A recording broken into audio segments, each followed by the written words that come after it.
that you might consider wearing a mask because she did test positive for COVID. So please keep her in your thoughts. So.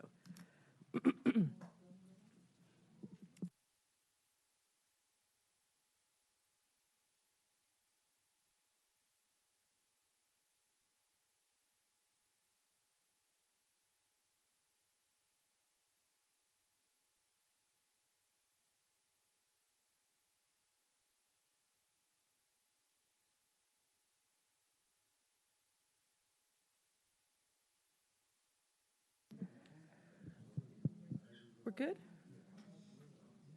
Did you need me, Officer Lee? Okay. Oh, here's some more.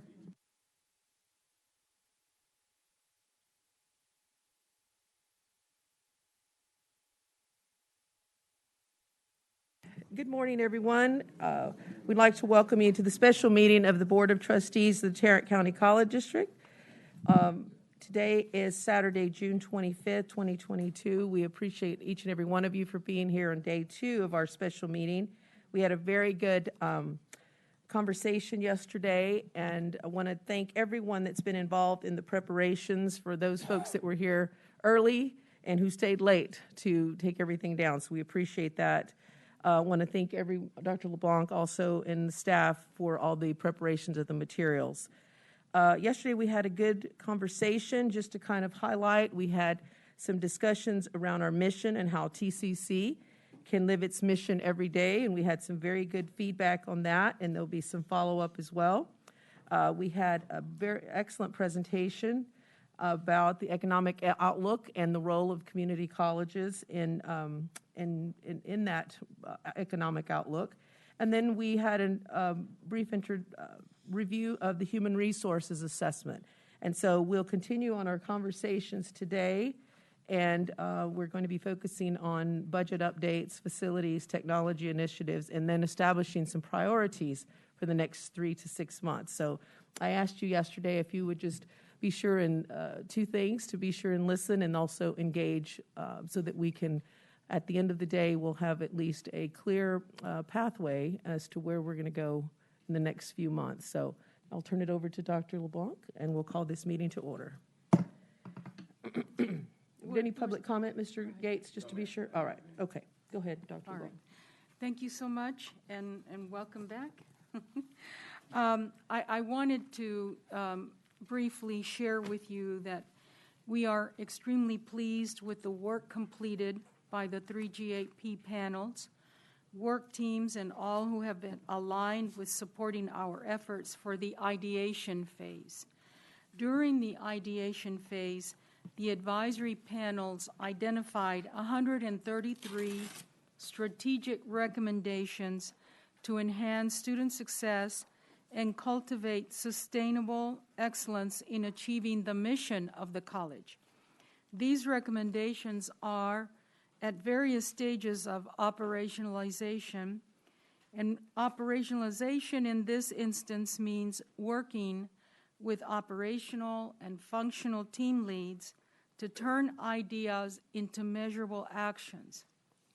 Hence, as we continue to work on 3G8P, we will move from the ideation phase to the implementation phase of all recommendations, with the focus of our work and budget priorities on retention and recruitment of students. We will transition from advisory panels to work teams, and will continue using data and feedback from students, faculty and staff, other stakeholders in making decisions.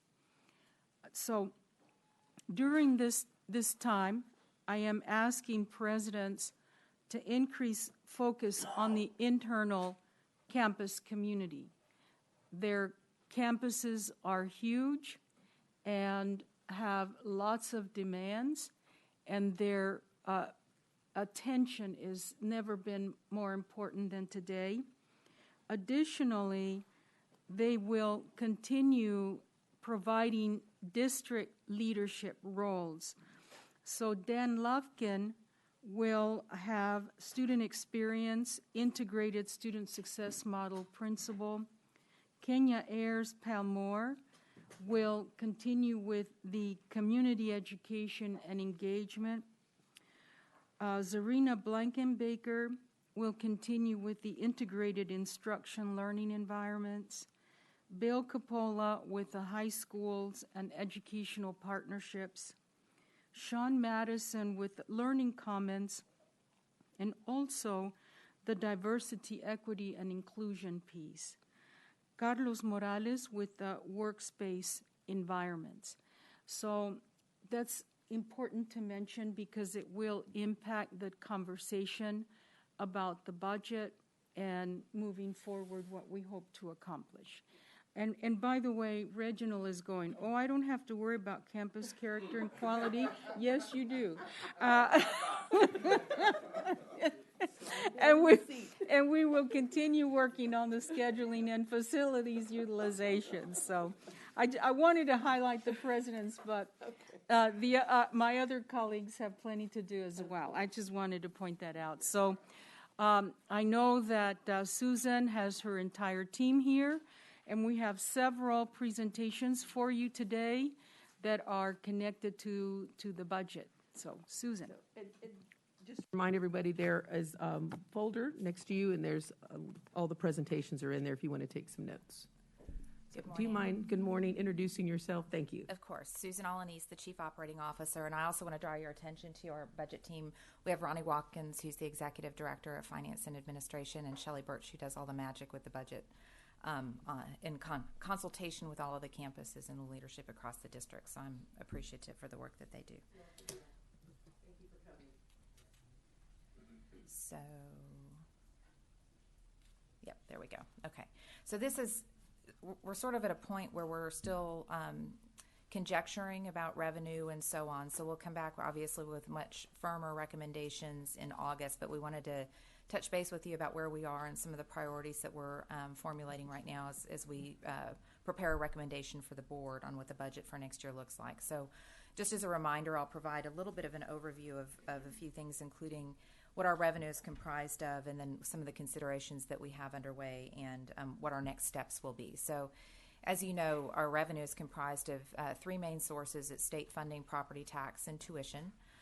Those are all, the state funding and the tuition obviously are driven by enrollment as one of the variables in that equation as we move forward. But we'll walk you through just what the status of each one of those is. Each year we do show you this slide for the purpose of showing over 10 years how the proportion of revenue that supports our operations has changed over time. That in the past it was more state appropriation, more tuition and fees. Over time there's been a growth in the tax base that's been supportive of our operations here. And part of that's a tribute to the growth in our tax base, which has been good, and our ability to hold tuition flat. But as you know, we also made a commitment to the voters when we did the bond program that our overall tax rate would not increase. We would hold that steady, and there will be decisions to make around that this year as well. So the state revenue is it's composed of different parts as well. It's partly how many contact hours we have with students, but they've also added components related to our student success. Those change a little bit every year in terms of how they calculate that. This is the second year of our appropriation from the state, and so we've already got a number that is not going to change until the following, after next legislative session. So we've got a solid number for this variable. What I will mention to you is enrollment, and you guys have been looking at this, but this shows you a history not only of the fall enrollment and how it's changed, and you can see fall of 2022 and the decline that we experienced, and you all are well aware of. One thing I'll tell you is that I looked at the data yesterday, and we are 23% ahead right now of where we were on this point before the fall term starts in enrollments, and so that is a very encouraging thing. A lot of it probably has to do with the fact that students are in person and they're being encouraged to enroll in those kinds of things. My speculation is also the fact that the high schools are operational and those contact points are being made and that kind of thing in a way that had fallen off previously is boding well for the future. So we'll continue to keep an eye on that. This slide also translates that into the tuition revenue over time, and we obviously prepared for that in the current budget year, that decline, and so we're at budget with our tuition revenue, credit tuition revenue this year. So we are recommending, just with the state of affairs, continuing the current tuition rates that this will be the fourth year that we have not had a tuition increase. And just to give you a sense of where we are very affordable, which, as we talked about in our mission yesterday, is important. But you can see where our rates are in district compared to the other institutions across the state, and so we are extremely affordable. So, talking about the ad valorem tax, I just wanted to give you a little bit of history of this, of what this looks like over time. And as we've been talking about with the debt sale that is now scheduled to price on Tuesday, we had a flurry of work that happened yesterday to make that so, as we formed a team to negotiate that deal for us. But we are still anticipating shifting more than a penny over from operations and maintenance tax over to the INS interest and sinking tax for purposes of supporting that debt. These are very, very, very conservative estimates because we assumed 5% and some other things. So we anticipate that this will be better. Also, as we get final tax rolls, that'll help us understand what that rate needs to be. What we don't have at this point is the no new revenue rate either. You may recall that what will happen in July is that we'll get the final tax roll. Then the tax assessor will calculate our no new revenue new rate for us, which will make differences in how we are required to communicate with the public and so on. So we'll have a lot more information around that come August when you meet. So preliminarily, we have a May tax roll that suggests that there's over a 9% growth in the tax base. There's only about $68 billion. There's $68 billion in outstanding protests, but that's similar to where they were last year, which actually surprised me. I thought it would be more pronounced this year, and I don't know if they're just more efficiently processing those or what, but that's about where they were last year. But we believe that would allow for flat O&M revenue and allow us to move that penny over without a negative impact to our operations, and so we feel very good about that. As you all know, we've budgeted conservatively over time. We have substantial contingency funds and so on, so we are comfortable with that recommendation.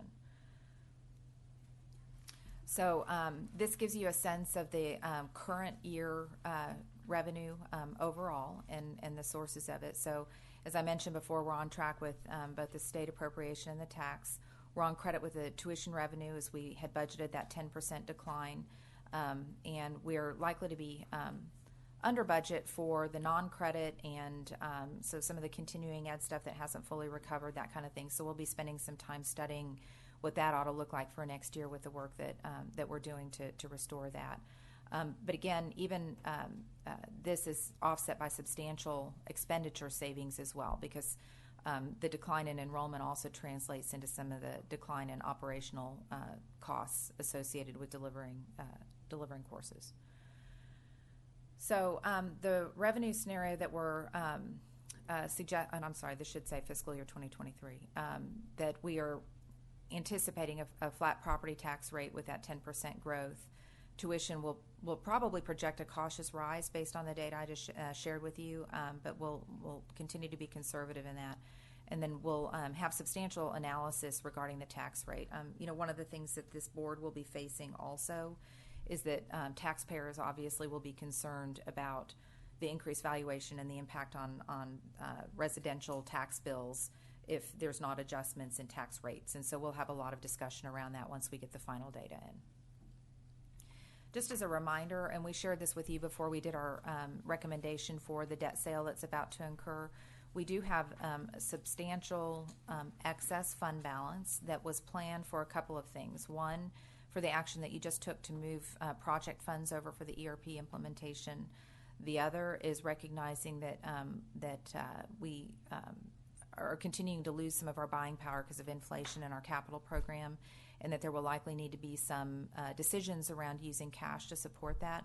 The policy that the board adopted allows excess fund balance to be reallocated for one-time expenses like capital.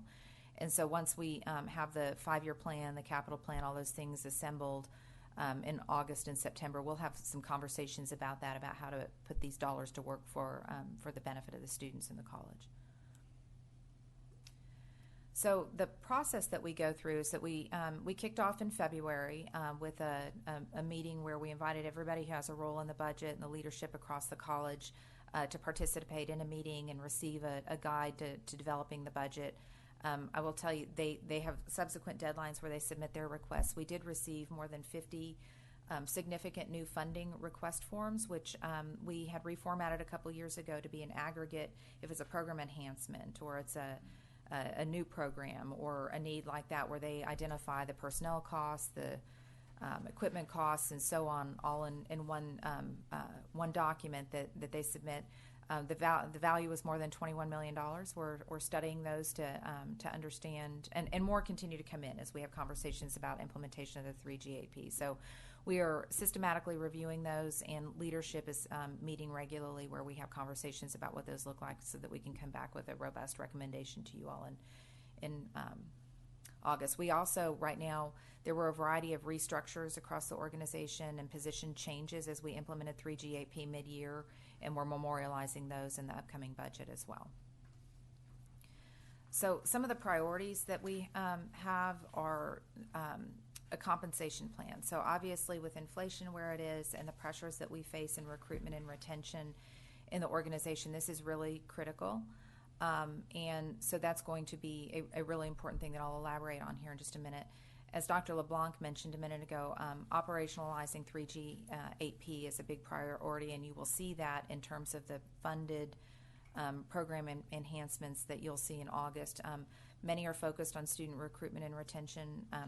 We've talked briefly about expanding our outreach into the community and our recruitment effort with the teams that we have out in high schools and businesses and that kind of thing.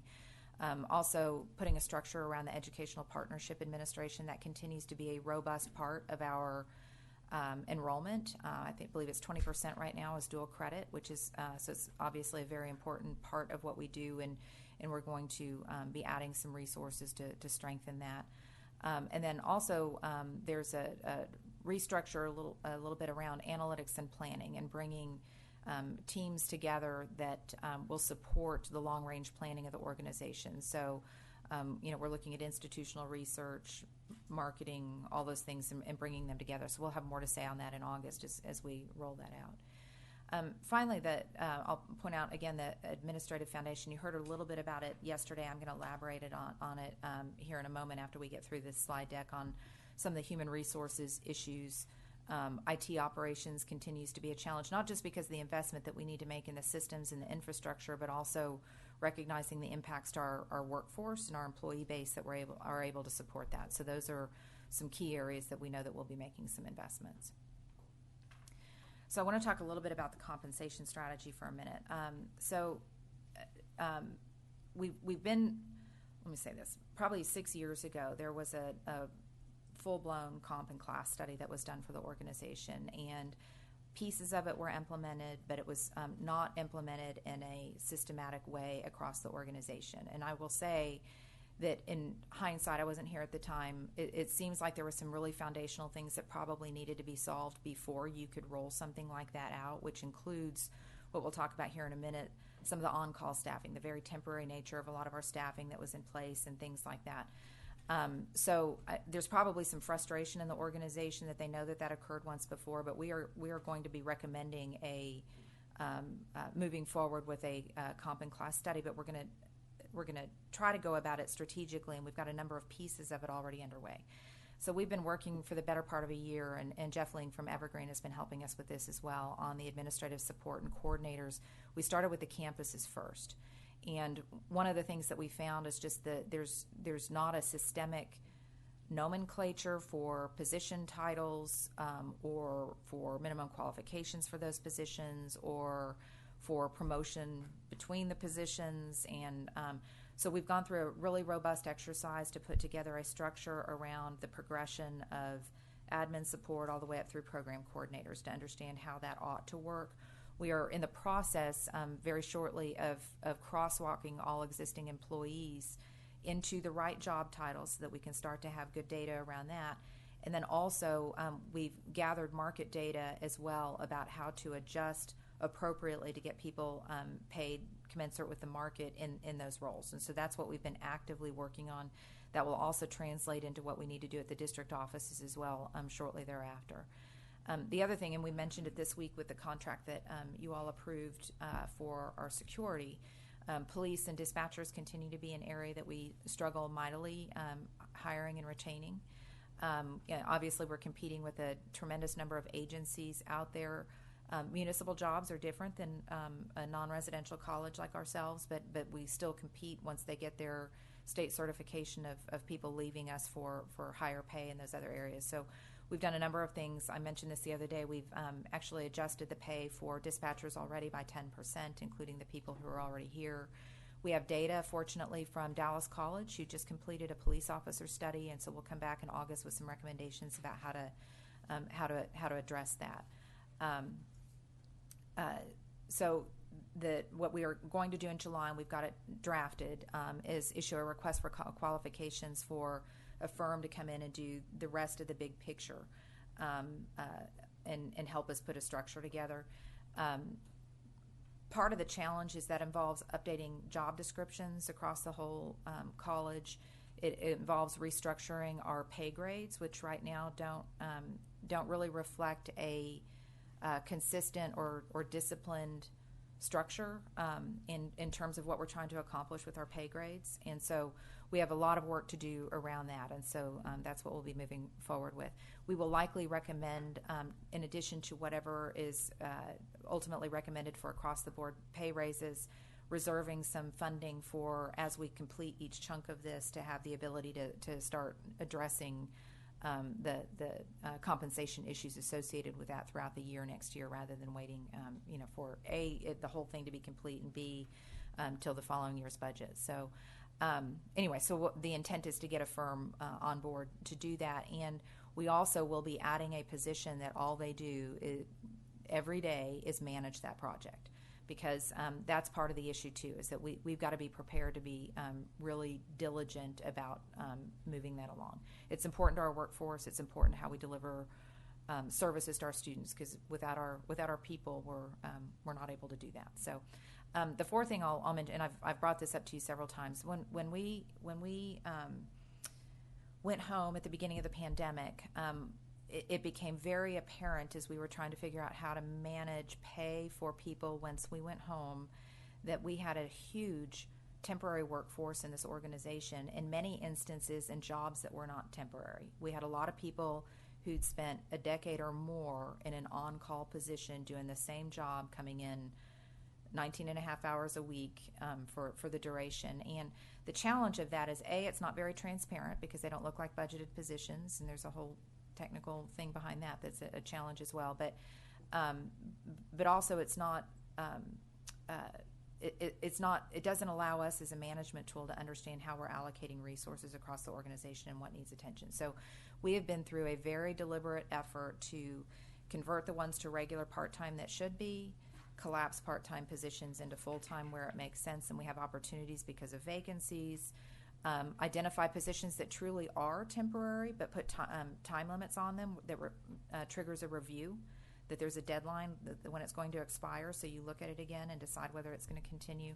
We are after we finish the admin work that we have underway, we will be down to about 200 that are left, and those are primarily in instructional support areas and student development areas where there tends to be some transience of the folks in those, but we're going through an exercise to really study what they do, make sure the job titles and classifications are right and reflective of that.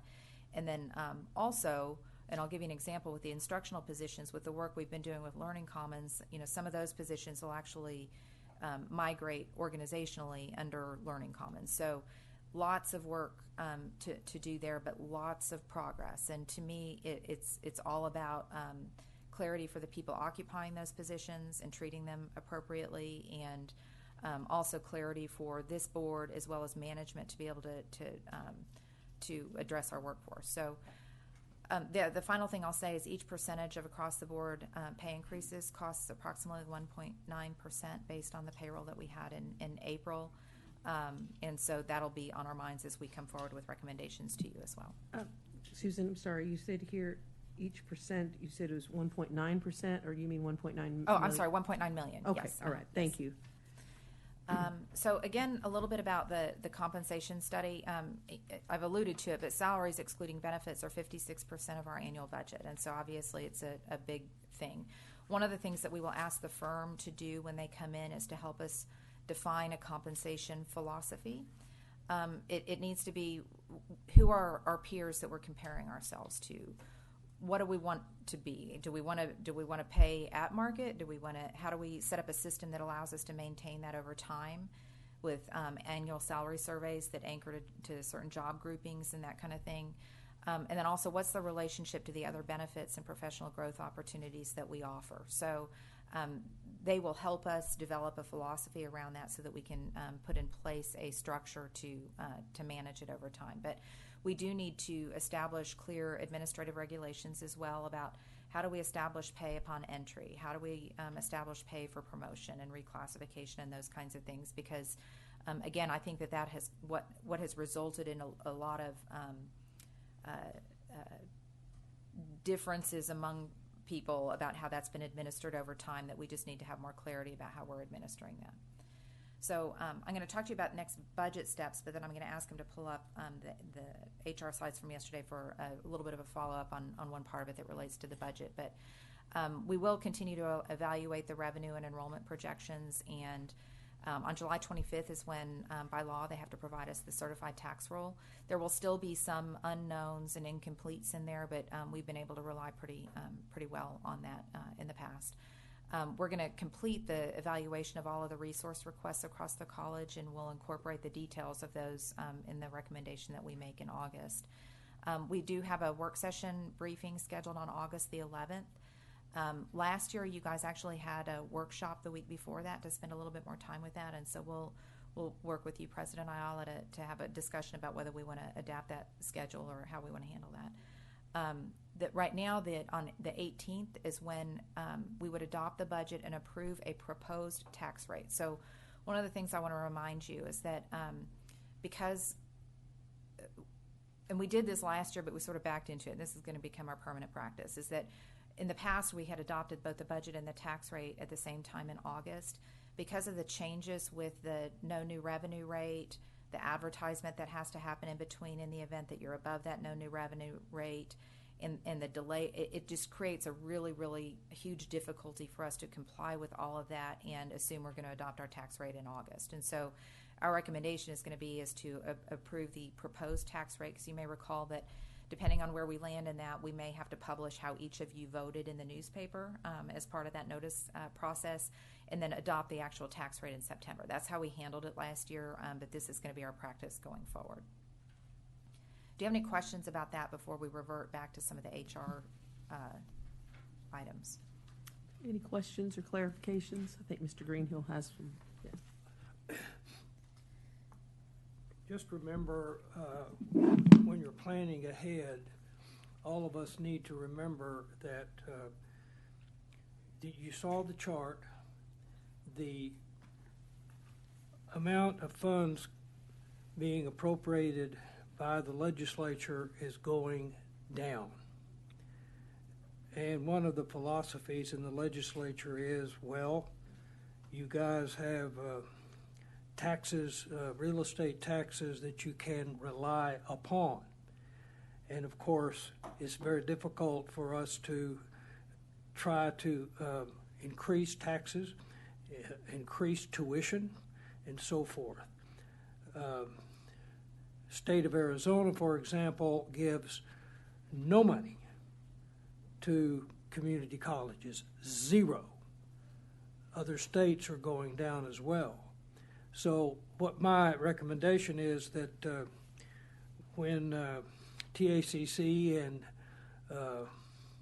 CATT ask for your help in the legislative advocacy this year, that you pay attention to it, because it's very important to us that we maintain, not go down, the funding formula, the funding of our community colleges.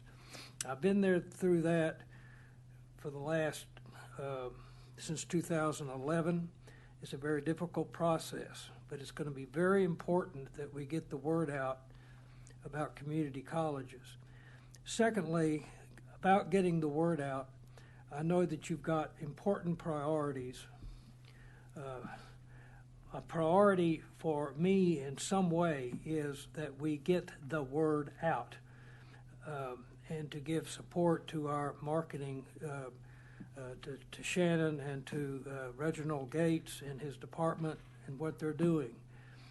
I want careful consideration. In my view, we need careful consideration of funding, giving funds to support getting the word out about our community college, and in that way we will also be getting the word out for all community colleges, because the legislatures have got, and the community has got to know how much good we do for this community and the community of the state, workforce development, and so on. Thank you.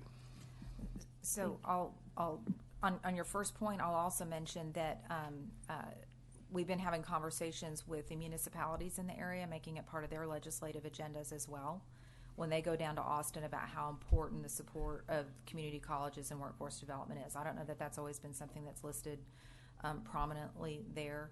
And then also to give credit to the board, you guys have invested a lot more money in marketing in the last year. I think Reg will probably talk in a bit about what they're doing to be more strategic with those funds and how we're going about that process as well. So that is definitely on our mind. Thank you for that comment, Mr. Greenhill. As a matter of fact, in addition to that, they talked about that at the recent conference. And one of the students actually has done a lot of research into this and about how the funding occurs. And he talked about how the calculations for students' contact hours and student success points. So they did encourage us to really look at those things going forward. I know we can't make any changes in this today but maybe we can certainly make that a priority as we approach our legislators as well. So, anyone else have any comments, questions? Okay. I'm going to ask Gina to pull up the HR slide deck just to highlight a couple of additional pieces about that from yesterday.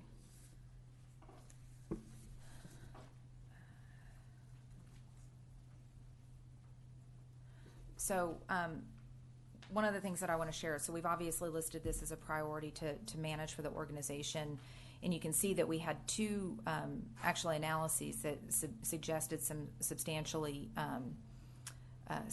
additions in staffing, and some of those we have done, and we've also reorganized. But one of the things that we didn't spend much time on yesterday, and let me emphasize, this is not an indictment of anybody who's working in HR today. They are doing everything they can to keep the transactional business of the college going. But one of the things that was pointed out by Evergreen is that on the maturity scale, we are definitely on the side of processing actions rather than being strategic partners in the operation of the college. And so we've got a lot of growth to do there. Part of the response that we had with the reorganizations and additional staff that we've had in the recent past have been at the managerial level for the sole purpose of working on regulations and processes and starting to address some of the tools issues that we talked about yesterday that'll take time. But that's where we focused a lot of our energy, is to get that in place.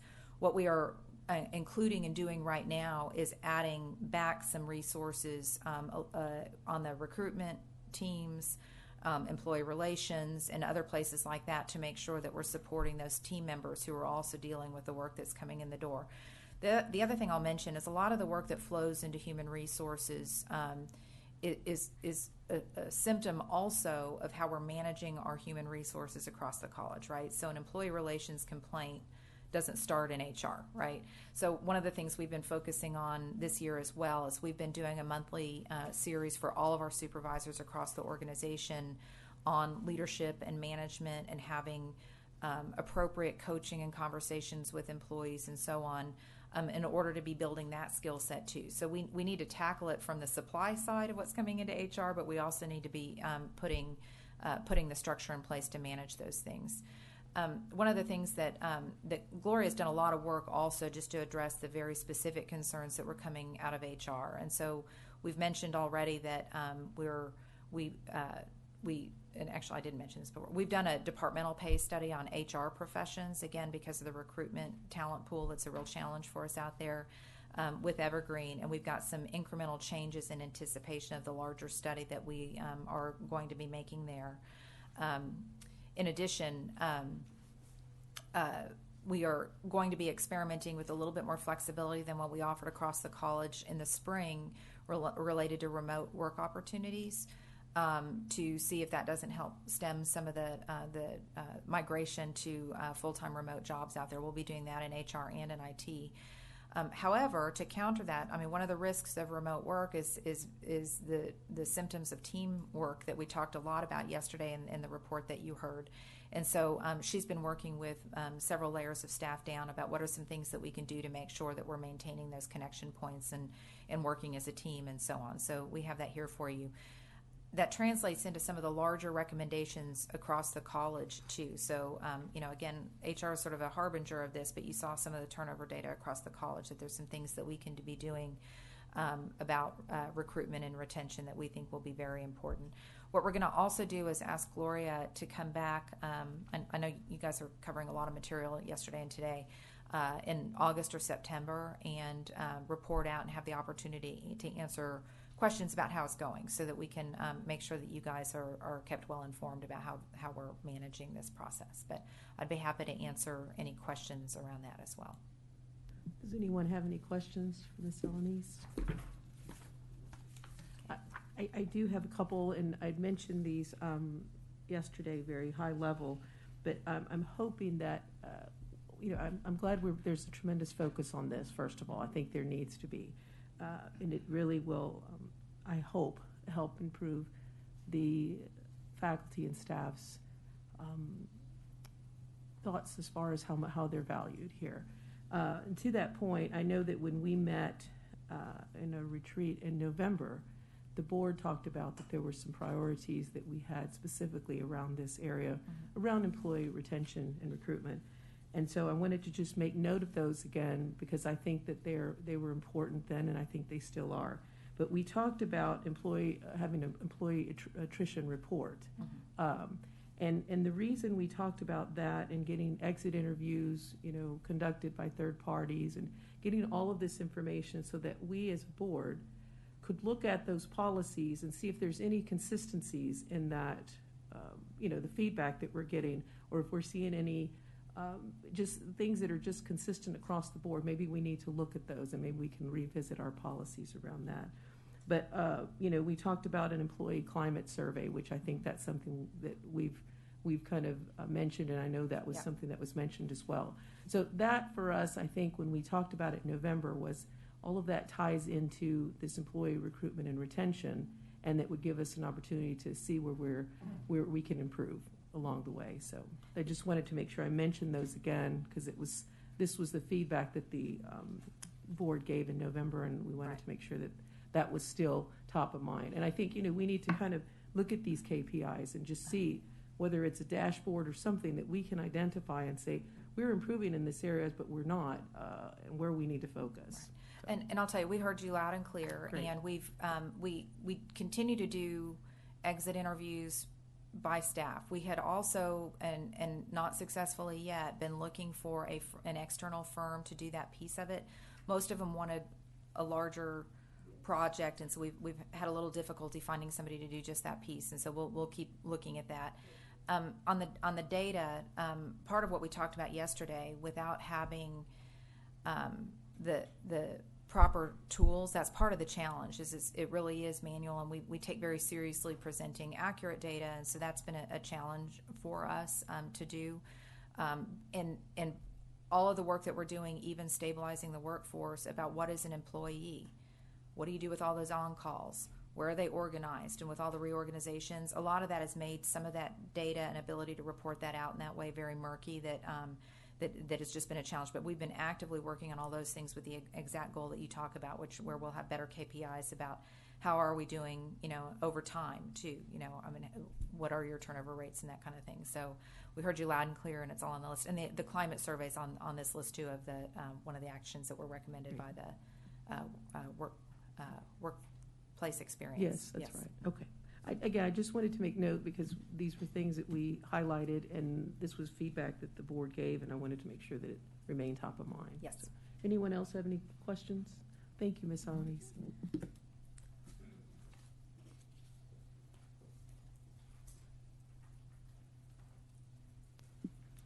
So, Susan, next is the facilities master plan. Is your team ready to give that presentation? They are, and this is another area that the board has given us tremendous support over the last year to do a facility condition assessment as well as a master planning exercise to make sure that we're managing the bond dollars appropriately and then thinking out well into the future.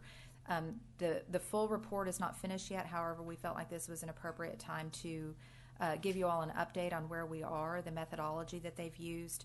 They will highlight one campus a little bit more deeply in terms of the data that was used to inform the recommendations that are emerging, and you have an appendix with it for every campus. We won't spend the time here together to go through it at that depth with every, but you'll see what's recommended for every campus. But our team with Corrigan is here, and so I will invite them up to the microphone and to introduce themselves. They can tell you about their experience and the work that they've been doing, but we're excited to be at this point.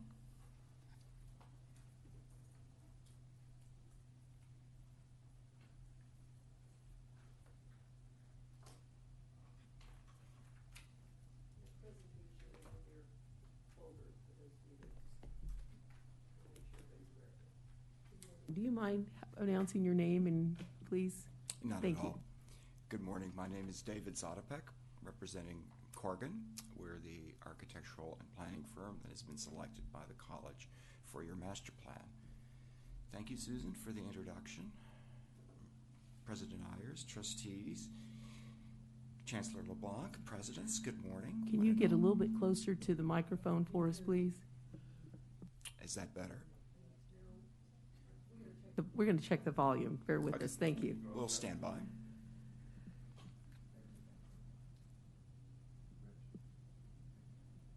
Maybe bend it down a little. Is that better? No?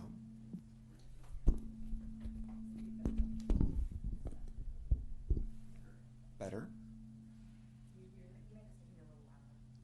Better? I think that just makes the feedback louder.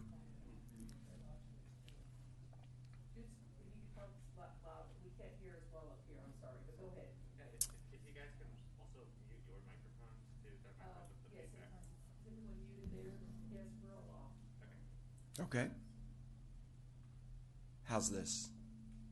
That's Okay. better. I'm getting a little feedback right in my head above me, but I think we can muddle through that and be okay. Good morning. Well, thank you everyone for your time this morning to share with you the progress we've made on our master plan. As Susan indicated, this is still a work in progress.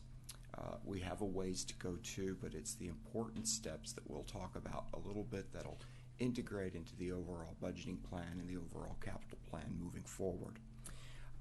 As Susan also indicated, we're going to do a deeper dive on one campus and a quick overview of the other campuses.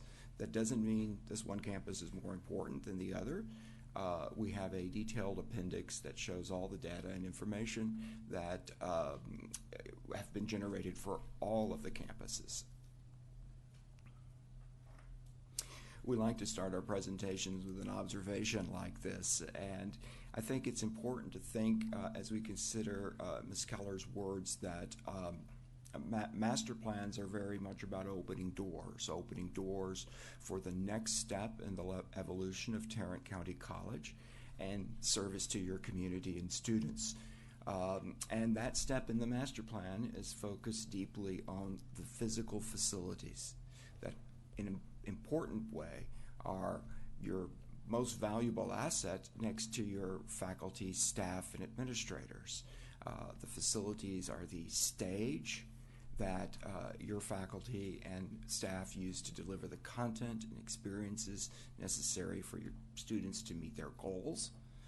In the master plan, we're not yet designing the stage. We're doing the preliminary ideas about what those stage sets might look like, and most importantly, considering how scheduling and budgeting will work into your ultimate decision-making progress as to priorities for the college.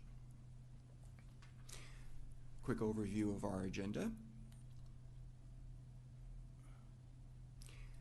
Our master planning process was broken into four main parts.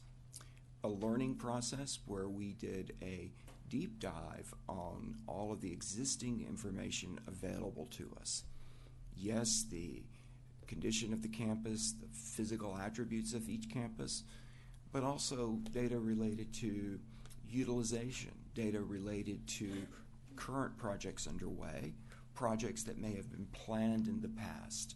The idea was to build a platform on which we could continue the master plan without reinventing any solid, valid information that might have already existed. Then we added to that information through a detailed research process. Building on the data available in Ad Astra, we did a deep dive on the utilization of your facilities. Also working with our partners and the college's consultant, Jacobs, we took the detailed information about your facilities condition assessment. Another important consideration as we consider the next steps forward in the master plan. In parallel with that, our research effort included look at demographics in terms of how the population changes implicit in your service area will drive changes in enrollment growth on each of your campuses. We also took a look at our metro area's labor statistics to understand how your current programs map to projects or to job opportunities for your students that are current but also might be emerging, to give the college an idea of points of alignment between these different goals. Points of alignment then again can drive decisions about facility priorities. The process that we'll be talking about primarily today is our planning process. That's where we roll up our sleeves and understand how all of this information turns into potential physical recommendations that will lead to changes on each of your campus. New buildings, renovations to buildings, addition to buildings, demolition of buildings, so we could understand what the going forward point is. Currently, we're working with the college and our consultant team on the sequencing, understanding first how these projects will phase and potentially be deployed on the campus, because we know that in order to do a construction project on a campus, we need to maintain the operation of that campus. Sometimes that suggests the project that you need the most on a campus might be a second priority. Another important part of sequencing, of course, is cost. We're not doing this alone. In many ways, we're the leader of the band. I hesitate to say architectural conductor because more often than not, we're in an improvisational mode where all the members of our team are playing together but are focused on their dedicated areas of attention. I would like to note in particular our associate architect, Manning, who's provided critical input that has helped synthesize the recommendations based on the facilities condition assessment. There are also our lead consultant for issues of two key areas, sustainability and resilience, so that the projects we're planning are future forward projects, not only in the terms of energy costs and energy consumption, but also in terms of resilience for the future. We worked with facilities planning consultants, a firm that has a long history here with Tarrant County on the work related to the planning of your current facilities under construction and a wide range of programming and planning efforts. Additionally, a key partner was the college's consultant, Jacobs, without whose leadership on putting the facilities condition assessment together, we would not be able to have made the recommendations that you'll start to see today. So for the next 30 minutes or so, I'm going to talk about master plans, but you can reduce everything I say to two fundamental questions: time and money.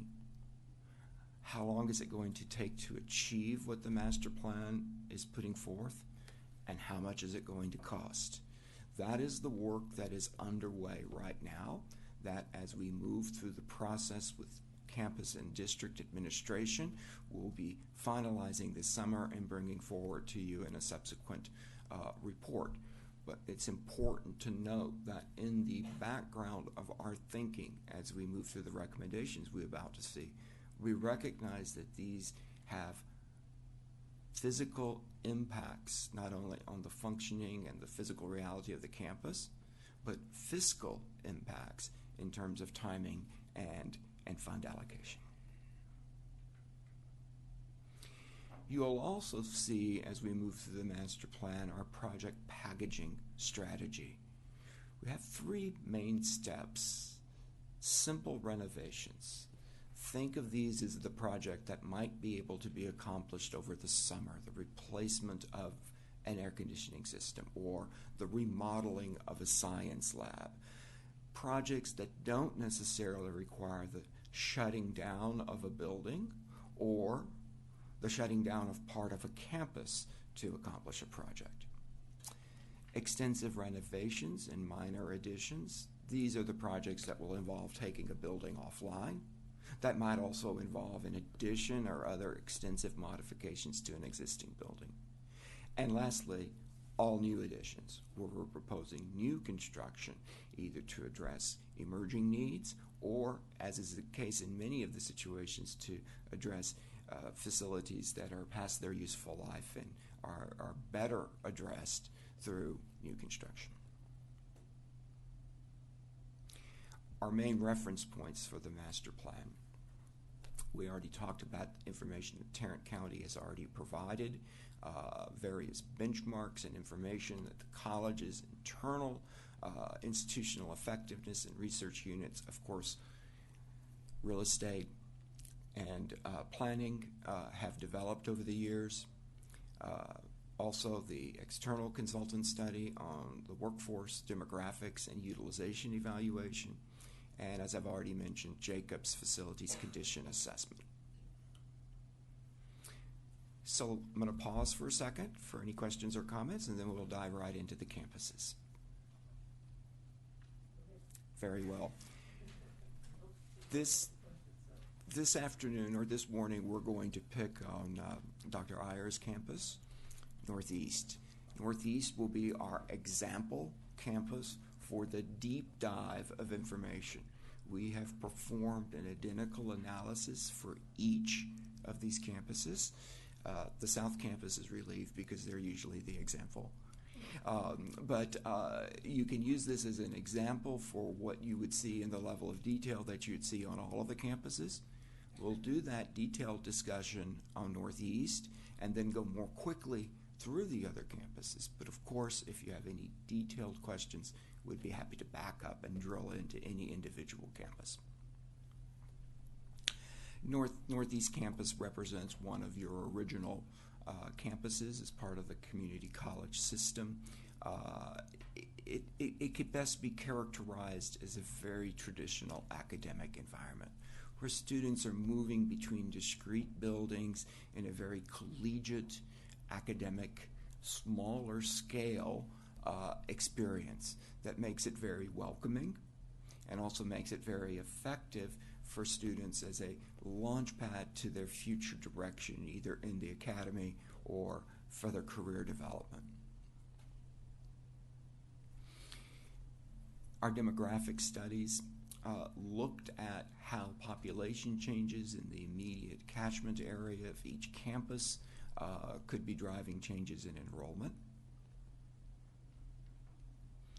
And we looked at a variety of different scenarios that might give us a suggestion to how fast demographic changes might be informing capacity needs at each campus. And this began to give us a insight into what the curve might look like going forward in terms of actual headcount enrollment growth in each of your campuses. It's important to note that the blue line on this curve is the actual fit for where you're going, but we also recognize that that's completely anomalous because of the past 2 years. So our master plan focuses on physical responses that address the middle 2 curves, which, as you can see, are fairly tightly clustered in terms of a growth trajectory for this campus. We also looked at the labor market, not only in terms of the immediate Tarrant County labor market, but our metro area and the greater Bureau of Labor Statistics area for labor market analysis. We looked at the highest paying occupations that are developing. We looked at the fastest growing occupations that are developing. And we also looked at other factors like what occupations are adding the most jobs and how different organizations or occupational opportunities are providing annual openings. And we mapped those in this chart on each campus, using Northeast again here as an example, to existing programs and activities that already exist on your campus. And what you would see if you looked at all of this data together, the college as a whole is doing a remarkable job of addressing workforce needs. Another exercise we went through was understanding room utilization. And our key takeaways helped us understand how you're utilizing your existing facilities today, and we hope have provided each of the campuses with a toolkit to look at how that utilization is occurring and understand how they could make improvements beyond the simple recommendations of the master plan. We used the Higher Education Coordinating Board's information for target hours as a benchmark. That's important because that gives the college an opportunity then through further investigation to compare to other benchmarks in a more reasonable and a more apples to apples way. Broadly speaking, all of the campuses have challenges with regard to their utilization. However, we also recognize that some of these challenges arise from several notable factors: the condition of the facilities, the alignment of the facilities with the 3 goals and 8 principles, and particularly ILI. As we look at aging facilities, we will also understand that that represents aging classrooms in terms of size, capacity. So you could imagine in the beginning of the community college movement in the United States, the tendency was towards smaller scale buildings and smaller class sizes. As community colleges have grown in their impact on the community, that is not an economical viable model. You need larger class sizes, and that can directly inform how a campus is utilized. If you have a section making at 30, but a room is only suitable for 20, that room will be underutilized. Additionally, we looked at the facilities condition assessment. The facilities condition assessment prepared by Jacobs is some raw data that is collated along basic building systems that we can use to come up with a facilities condition index that helps to understand not only the amount of attention a building might need in terms of continuing its service to the college, but also help us understand the specifics of what the cost analysis might mean for those renovations. That helps us with a very simple compare and contrast. When we start getting on those cost analysis beyond about 65% of the cost of a new building, we begin to talk with the college about the cost of replacing that building. And that's a very important dynamic because we recognize that that existing building is an incredibly valuable resource. But we also recognize that there's a point of diminishing returns where you can continue to put money into maintaining a building, but at the end of the day, still have an older building. Perhaps an older building with classrooms that are of an insufficient size to meet the goals of your 8 goals, your 3 goals and 8 principles, excuse me. list out some of the key takeaways here. I won't go through all of them, but the photographs indicate some of the aging conditions that are apparent on this and really all of your campuses. In particular, at Northeast, we zeroed in on the sciences, which, of course, have seen tremendous growth in support of the students' career and educational trajectories, particularly as we think about support of healthcare education. Our work was not done in a vacuum. We spent a lot of time on the campus in work sessions because our work in many ways is very quantitative. We want to have an evidence-based selection of recommendations. But the life of a campus is also qualitative, and we can only get to those experiences to the people who are there in, day out, staff, faculty, and administration, who really understand where the strong points are, strong points that we can build on, or where the weaker points are, weaker points that might suggest deeper analysis. As we move through the master plan, every project that's being proposed as a solution has a roadmap back to one of the 8 principles. So each project recommendation will arise from several different factors: utilization, the condition of your existing facilities, and is what we're achieving addressing the needs of the institution, not only in terms of the quantitative, but the measures that the college has set forth and adopted as important for advancing your future. Well, let's talk about what we're going to do at Northeast. The first project we're going to recommend at Northeast is a new science building. This is important for a couple of reasons. The existing science buildings are aged. You know exactly every time somebody's had an accident in organic chemistry because you can tell throughout the entire building complex. And this is very important for 2 reasons. From a planning and architectural standpoint, life safety. Your students need safe and effective facilities for learning. In the sciences, ventilation, the air conditioning system, and exhaust systems are critical for that. That is actually something very hard to go back and adapt in a vintage building because of the limitations of the way those buildings were designed. The other aspect, of course, is the modernization of the facilities. Again, to enhance educational outcomes and enhance your mission of service. We're suggesting this project first because in many ways it's an enabling project for everything else we want to do on the campus. While the existing science facilities have a range of deficiencies as science facilities, they are still viable buildings that could serve as classrooms, that could serve as faculty offices, that could serve as additional gathering spaces for students, but perhaps more important in terms of the rest of the master plan, swing space.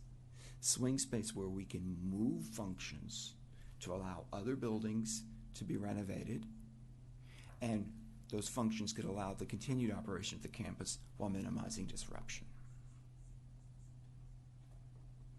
Let's look at the overall phasing. I'm sorry, I want to go back and make one more comment on Northeast. Beyond the first 2 phases at Northeast, for each of these campuses, we drill down into about 10 or 12 additional phases. On every campus, virtually every building is touched. We are creating a timeline and a cost estimate report for all of those phases, recognizing that there's approximately a 5 to 10 year limit to where we can reasonably forecast costs. That means that the master plan is a living diagram, a living document in terms of its service to the college, and will require continued attention and renewal as conditions, needs of the college change, but also construction market conditions change. We won't do the full dive on the demographics and facilities condition. We'll just jump right into North Campus. Northeast Campus, of course, has a major construction project underway. Northwest Northwest has a major construction project underway. They can tell everyone else about disruption to campus and the impact of construction on campus operations. Northwest is also a very diverse campus with the public safety training facility, criminal justice facilities that create, in addition to the typical classroom and support priorities, a very different set of demands. Again, detailed work sessions with the campus leadership, and faculty and administrators, staff on the campus getting input, and what the master plan is proposing, again, is mapped back not only to the quantitative information in the facilities assessment and demographics and labor market studies, but also the 8 goals, 3 goals and 8 principles.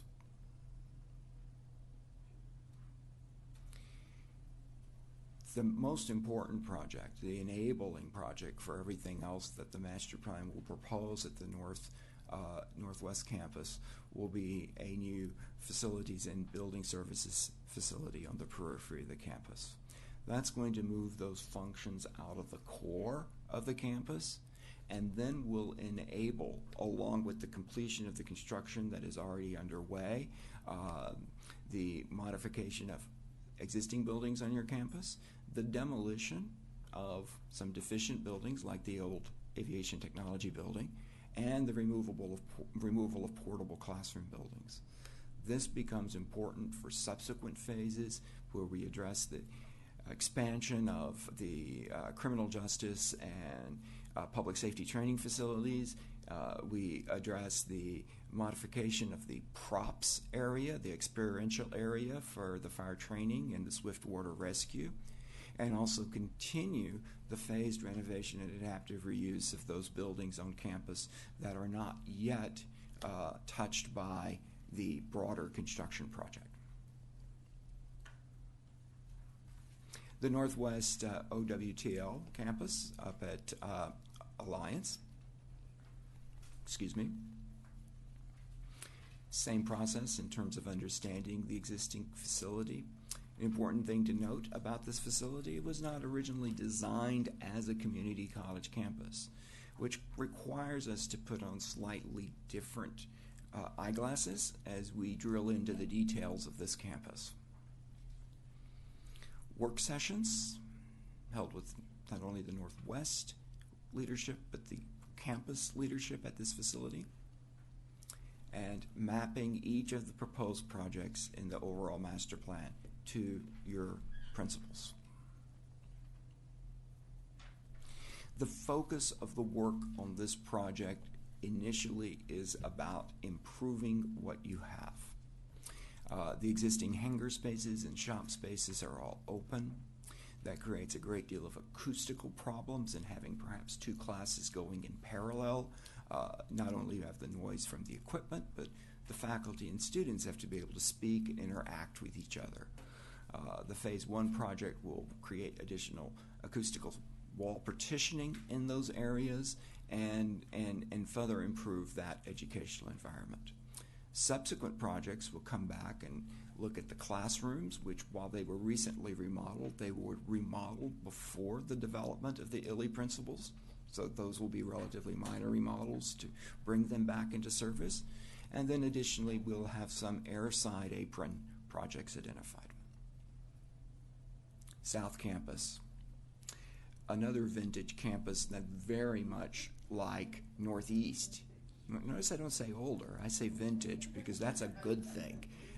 Because vintage for a community college as a future or forward is your connection to the past, is your connection to history. That's exactly right. But also, like the Northeast campus, the South campus enjoys an environment that is smaller scale, that is very academic, very collegial. But in that smaller scale and the age of the facilities, we also have some challenges. Existing building plant is in good shape, but all of the projects, all of the buildings will need some attention. Multiple work sessions to tour and understand the campus. and our list of proposed solutions that, again, match to your principles. Our first recommended project at the South Campus will be a new onboarding center. One of the key challenges of this campus, particularly for the new student, maybe the first generation student, the student whose entree to higher education is this campus, is figuring out what to do, which building to go to, as the functions related to bringing that student on board and enrolled and their continued success are scattered into different buildings. Every time a student has complexity in a process, that's an opportunity for them to go back to their car and say, this isn't the place for me.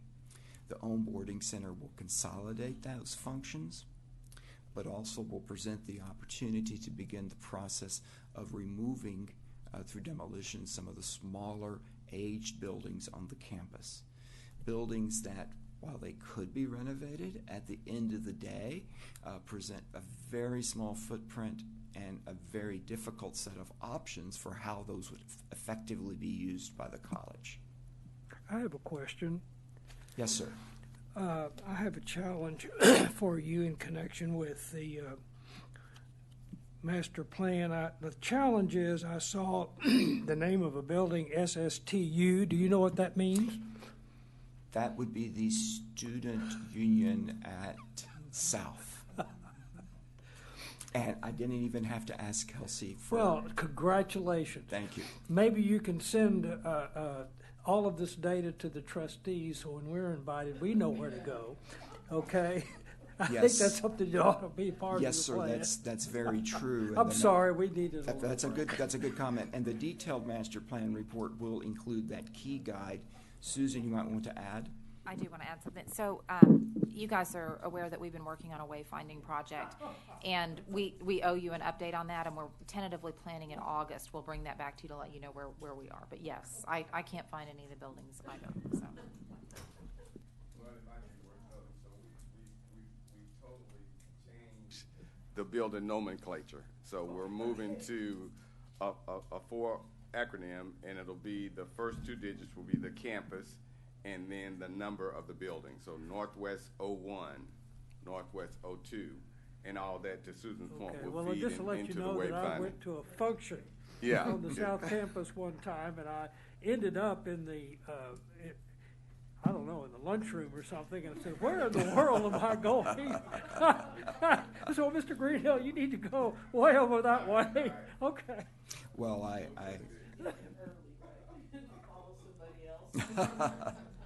Well, sir, I thank you very much for asking an easy question. The trustees, I think.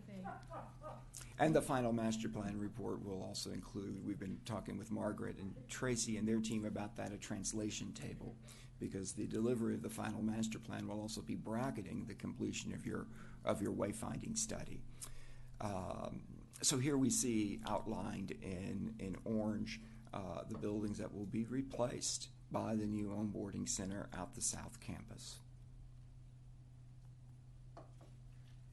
Southeast Campus, another campus that is about to undergo a huge transformation.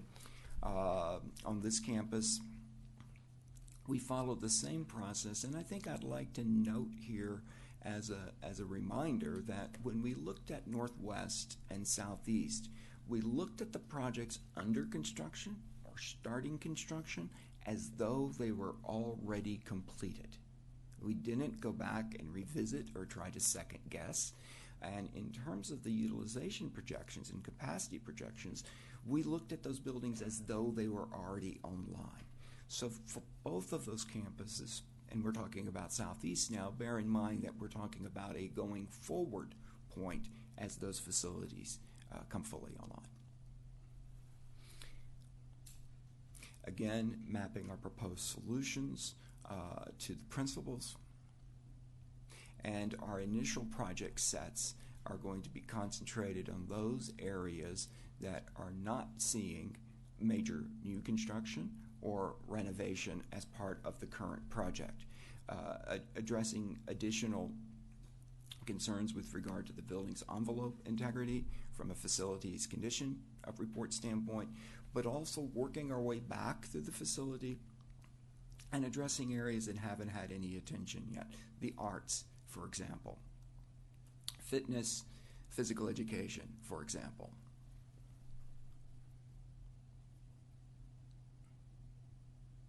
And lastly, the Trinity River Complex, which for the purposes of the master plan, we treat as a whole entity, Trinity River and Trinity River East. For the purposes of the planning, those are treated as separate entities. And that's kind of important to note because they're very different planning challenges, the building we're in versus your adjacent component to this campus. Dr. Madison, thank you for all the tours and times you spent guiding us through your facility. I was still thankful that one of your kind police officers were able to show the way to this room. And that illustrates one of the challenges of this campus. Working through this campus and Trinity River East, there's a clear understanding that these were not originally designed to be what they are. And let's focus in on this building. This was a corporate headquarters building of a major international corporation. It is designed as a destination, either for people who go here normally because this is their workplace and they know where to go. Their badge works on those doors. They have a parking place. Or people who are coming here as visitors who also know where to go. That's the front desk, where security might check them and where they might in fact be escorted to their final destination. Well, your students, and particularly new students, usually don't have escorts showing them around. And one of the challenges is whether you come in at the street entrance or whether you come in at the garage entrance, your first question is, where do I go? And for a student, particularly a new student, maybe a first-generation college student, that can be a very intimidating thing. That can send a message that higher education is not a place for me. Working through the priorities on this campus, they're also mapped to your principals. And the master plan is going to propose in its first phase a new addition to this campus. The initial reaction is, well, we have a lot of space. Well, actually, your space is fairly well utilized in this building. And the issue isn't so much the quantity of space. The issue is how is that space working together in service to the students. Remember my example. A corporate employee would park and go to their office. It's an in and out. The campus is experienced in a more circular and permeable way by the student. So that new student who just arrives needs to have a clear pathway to their own boarding center, and that clear pathway should also provide alternatives to find their route to other facilities or other aspects of the campus.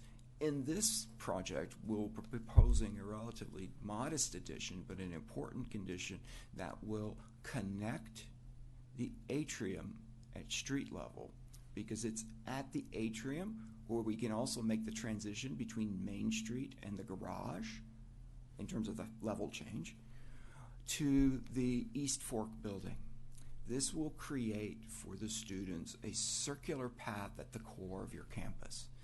Very important for wayfinding, particularly when we're talking about wayfinding related to onboarding, giving them a circular pathway that they can move between the various functions and services that they need. This addition is proposed to be modest specifically so that it is complementary to the already world-class education facility that you have here. There are universities all over the world who would love to have a facility like this. It's a unique feature in higher education, really worldwide. So we're going to be working and recommending that the design of this be very carefully stitched into the existing beautiful and effective landscaping, and particularly the waterfall, but also in terms of how it connects to the student and welcomes the student and sends a message that, yes, this is a place that you're welcome. For the purposes of the master plan, we treat TCC Connect, even though it's housed fully in this campus, we treat it as a separate campus because it serves in that capacity. Detailed conversations with the team, analysis of existing spaces, mapping proposed solutions to the key principles. And this campus is a place where the work related to workplace environments really becomes important, because for the most part, this is a place for staff and administrators to serve students virtually.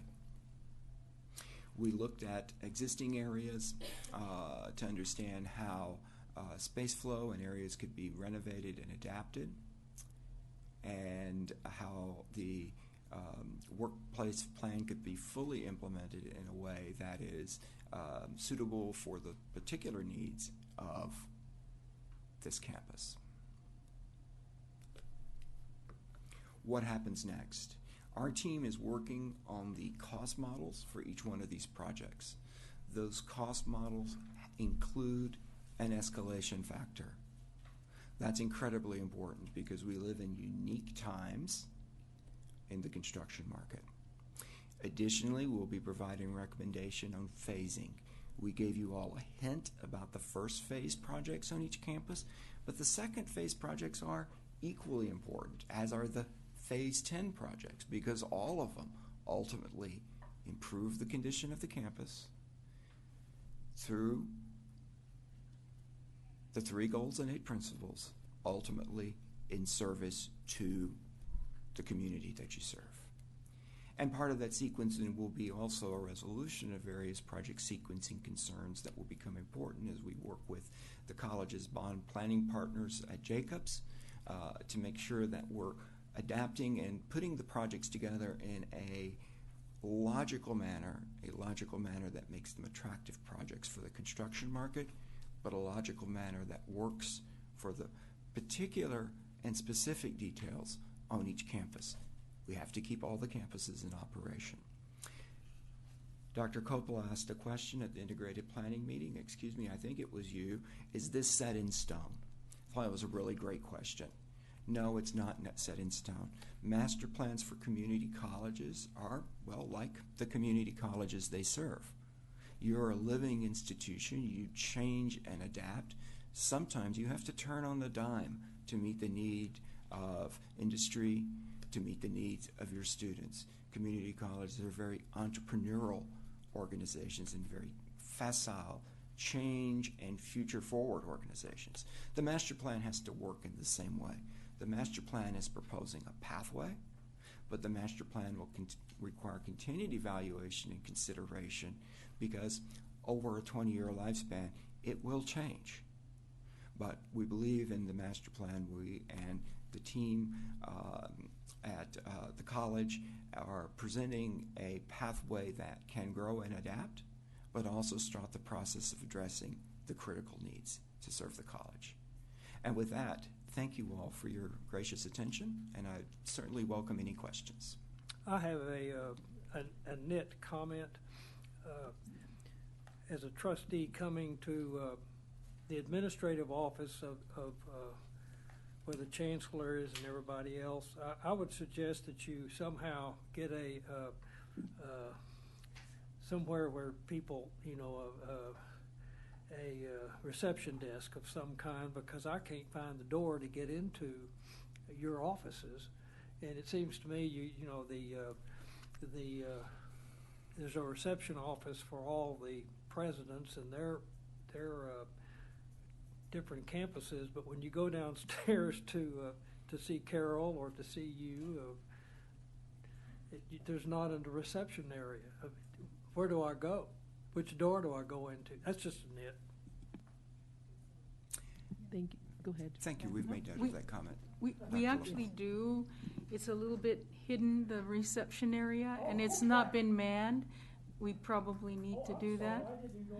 It's near the the meeting space that is at the very entrance and the side door that we seldom use, and that's part of the problem.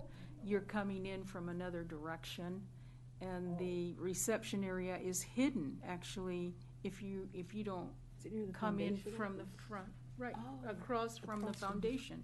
Yeah. It's across from the foundation area. So but that's a good point, you know, that's an area for improvement we can look at. Thank you. Thank you. Oh, go Mind ahead, if I add Susan. a couple of things? The other thing I'll point out, I don't know that we highlighted this, but this is intended to be sort of a 20-year plan. Obviously, this is going to be far more than we've planned for fiscally, but it will also allow us to start laying the groundwork for when we need to plan for a future debt bond program as well. So that's part of what will be coming back to you later. The other thing, I know we didn't go into more details on this, but I think that this is important enough at this campus that we ought to at least mention it, because as you pour through the material, you'll see this. But if you'll go to slide 161, David, if you can comment a little bit on the challenges of TREC in terms of delivering our healthcare programs that are so important to us, and the recommendation for how that would be alleviated over time. I just think that this one's important for us to at least point out to you and bring to your attention, so you aren't wondering why Very it wasn't well. raised when you looked through the If material. whoever has control of the PowerPoint can advance to 161, please.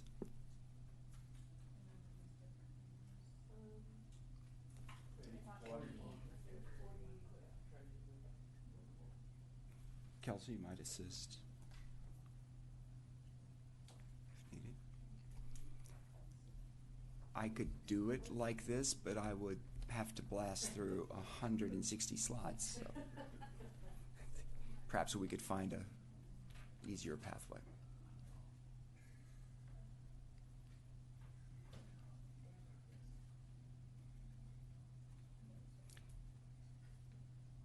Thank you for your patience. Well, and while they look for that, you may just start explaining TREC and the challenges with the design there in terms of the expanding programs in healthcare. Yes, Susan. Very good question about TRAC. We didn't feature it in this abbreviated presentation, but is an integral part of the Trinity River Campus. TRAC houses your health profession programs. We've done an extensive evaluation of those programs, both in terms of the utilization, but also if you think back to the job market reports, the potential for continued growth in the health professions. The building track was never designed to be a health professions facility. The facility presents limited, thank you, Kelsey, and thank you for your help. The facility presents limited opportunities, and for some reason I'm not able to advance.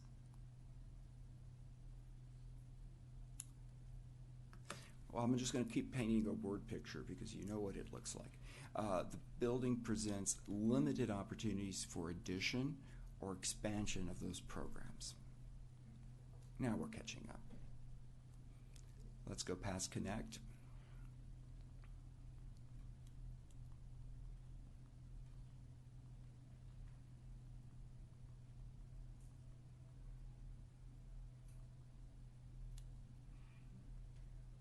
For some reason, that slide, Susan, seems to have not made it into this package. Let me continue to paint the word picture. That building is not easy to add on to, and because of its inherent structural characteristics, load-bearing, full concrete walls, it's virtually impossible to modify in all but the most simplistic and superficial ways. We presented to the college a range of options to consider how a health professions program could be expanded in that facility. The master plan will recommend ultimately the construction of an additional tower on this campus. That additional tower would have a slightly different shape at the base so that we could accommodate correctly the spaces that are needed for nursing simulation and skills and other health care professions. And then the remaining tower match the architecture of the existing campus. This would create a new health professions campus, but a new health professions campus that isn't truly an integral part of the Trinity River Campus, and that would provide advantages not only for those students' access to other programming and needs, but also for the overall identification of that program as being a key and integral part of Tarrant County College. The master plan will be silent on the specific recommendation for the TREC campus, but you can imagine with a noteworthy landmark status building like that in the heart of downtown Fort Worth, the college could explore a range of opportunities for new and emerging programs that might be better suited for that building, and at the same time best leverage its prominence and its iconic identity here in the downtown Fort Worth area. I apologize for the slide challenge, but this should all be in your appendix. If it's not, we will make sure those copies are updated and corrected for you. Susan, did you have anything to add? I didn't. I just thought that was a really critical one based on the prominence of the healthcare programs here in this campus. So. Any other other questions, questions? comments? Okay, no, I think that's it. Thank you very much. That was very good. informative, and we look forward President to Iyer, seeing all this. President Ayala, and trustees, Chancellor LeBlanc, presidents, thank you all for your attention this morning. Thank By you. all means, questions come up, feel free to pass them along, and we'll get back with you immediately. We will. Thank you. Thank you. I think we're going to take just a very brief break before the next presenters. So if you want to just get up and stretch a little bit, just 10 minutes too long? We'll start back at 10:40.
Yes, yes. So next is a presentation on technology initiatives, because this too is connected to the budget. So everything you're listening to today is connected to the budget in some form or fashion. So Bob Pacheco, and you'll announce your name and what you do, right? Okay.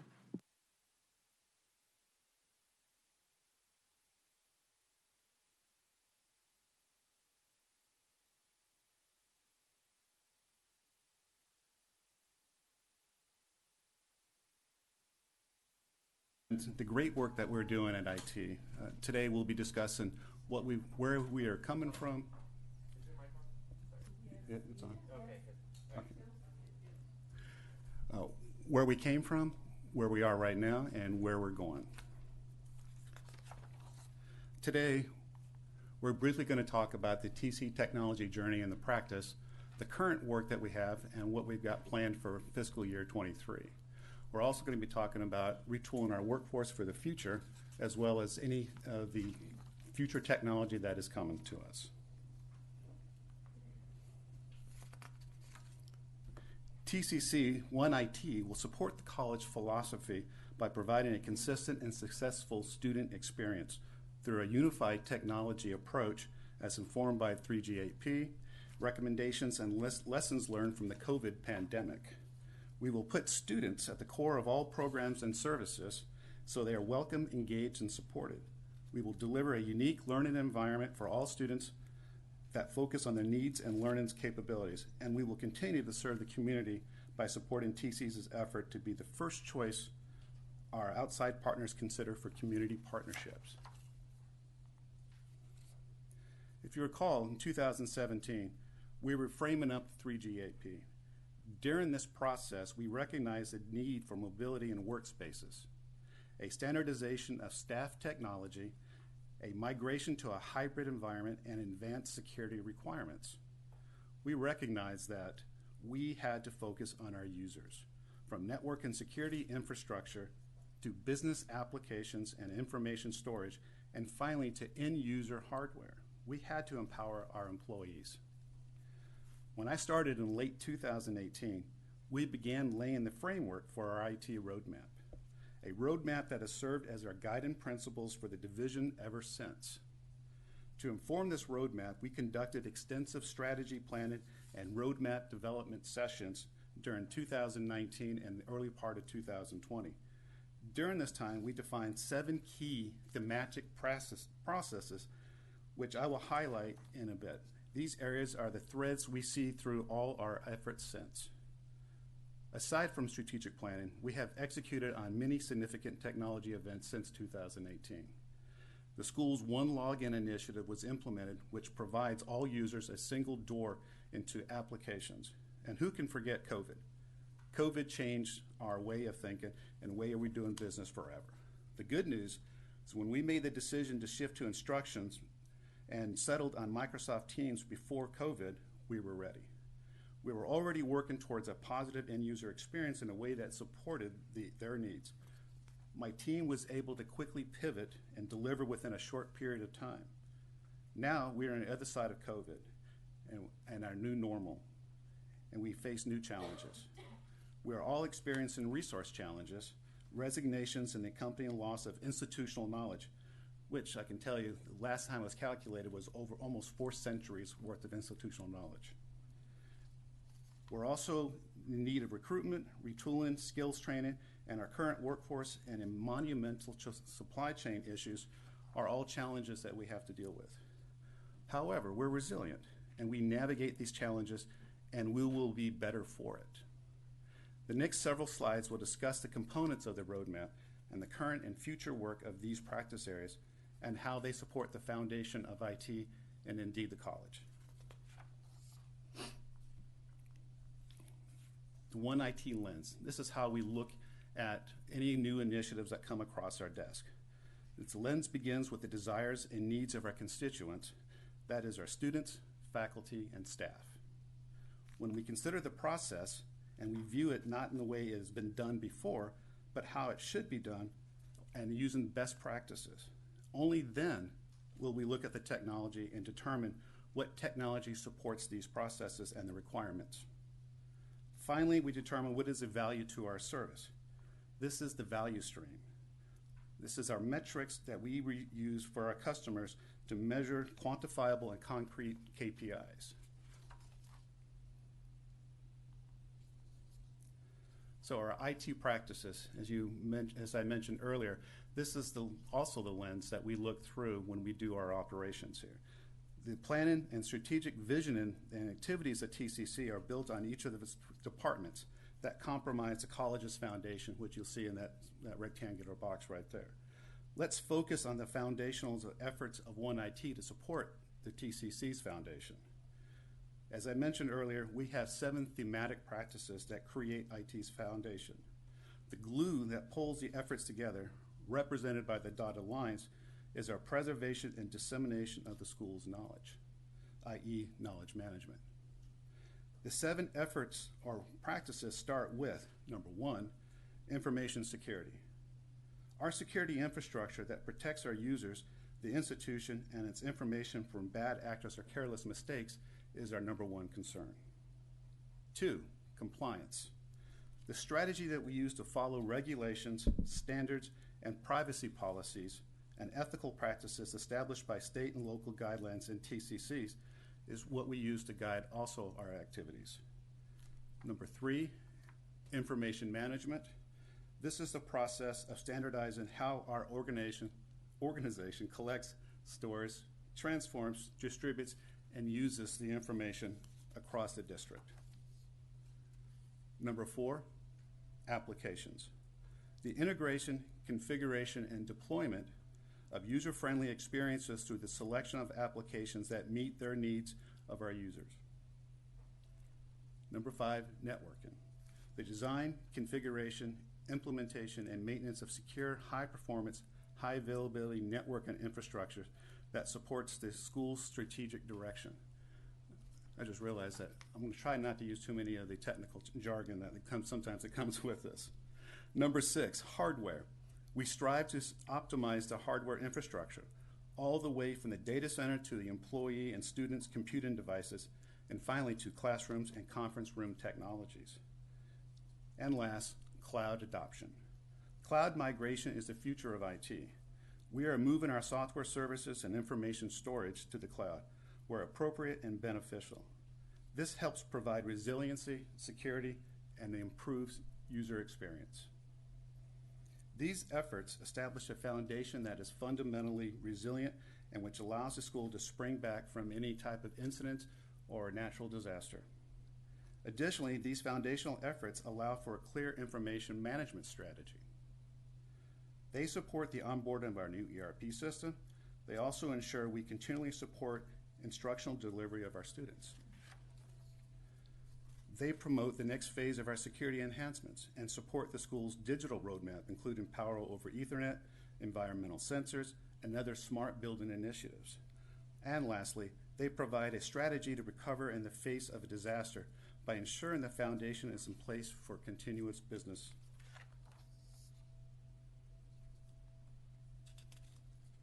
Our successes. Over the last few years, we've had tremendous wins for the institution. Just look at these activities that support the students and employees. We secured entry into our network while at the same time providing a single point of entry for our constituents. We host a continuous information security campaign training, which I know many of you guys have endured. We have selected and contracted with Anthology as our new ERP system. Now the fun starts with that project. We deployed a state-of-the-art LMS in Canvas. We even changed the way we communicate internally through the adoption of Teams, and the list goes on.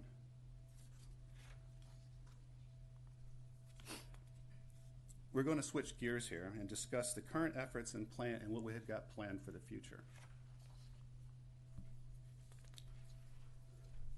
So the disaster recovery program is a critical and challenging project. In fact, outside of the ERP implementation project, which we are embarking on, this is the most important inside project of IT. Disaster recovery planning is a critical element of information systems' overall architecture and requires thorough plans, procedures, and technical measures to recover numerous systems following a service disruption. The ongoing program is in alignment with TAC 202 guidelines. We consider this the basis of IT business continuity. As you see, we are well on our way to building a plan for our recovery in the face of a disaster. The next steps will be to fully expand the DR plan to include all critical software systems and database access, which is actually tentatively scheduled for March of next year during spring break. We will continue expanding our network and hardware to the Allen Data Center, and there is the future considerations of cloud-based disaster recovery plan on the horizon. And just as an update, we had, I think it was 2 weekends ago or last weekend? I think it was last Friday, and I'm thinking about it. We had our first initial disaster recovery plan, and it was a success. We had lots of lessons learned out of it, but overall, the strategy that we're using is going in the right direction. There may not be some people who know what Allen, the data center is and where it is. So our secondary co-location site, I'm trying to use the, not using, we have a secondary site in Allen, Texas, and that is has a replication of our ERP system out there, as well as some other applications that are out there. And what we're planning on doing is to expand that center so that all applications that we have hosted here in the Trinity River Data Center is replicated over to the Allen Data Center in case of a disaster.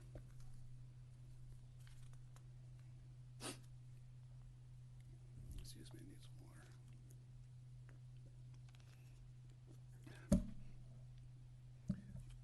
The TCC Service Center. The project's goal is to create a single user-friendly service portal that connects all services across the district.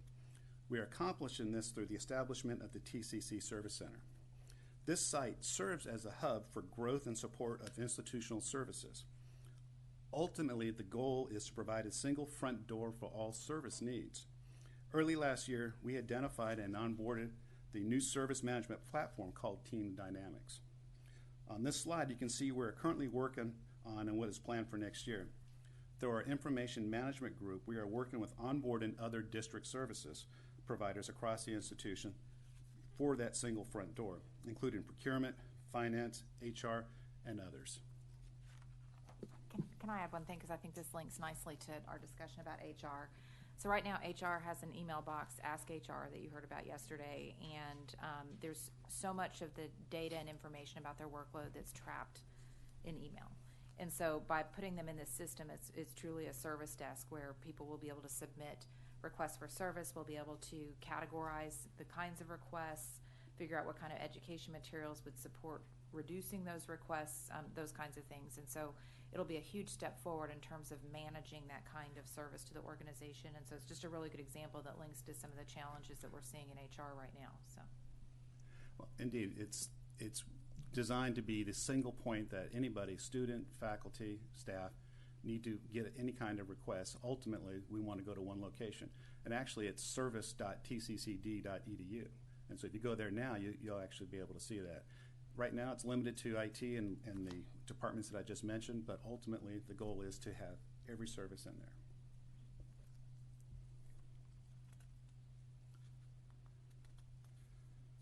Infrastructure and infrastructure improvements. TCC's network infrastructure is the backbone that provides connectivity to the district and beyond. To support and further secure our infrastructure, we have identified vendors and frameworks for implementing role-based access and identity management. The first target of this new framework will be the ERP implementation project. Additionally, we have started transitioning from hard landline phones to soft phones that will allow phone connectivity on any device that has MS Teams. IT is making the transition right now as we talk, followed by Connect Campus. Others will follow over the course of FY23. Additionally, our Wi-Fi 6 upgrades will provide robust internet services to our faculty, student, and the public, and be in better position to implement technologies like RFID-based asset tracking, as well as utilizing built-in environmental sensors that are all part of the building's digital roadmap. VDI has been used for academic purposes by student and faculty for over 2 years now. It is now being deployed for work-from-home employees so that for those people who can and work from home will be able to use a very secure site. And you tie that in with Microsoft authentication, the multi-factor authentication that we talk about. VDI will be and is the most secure way of using TCCD resources from outside the college.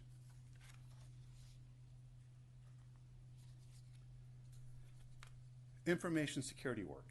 Security is never fixed. It is an ongoing process. It's always an ongoing process. While we continually advance and meet milestones, we are also evolving to meet new threats that pop up daily. That means that we are information stewards must be continually be prepared for any of the new threats that come across our desk.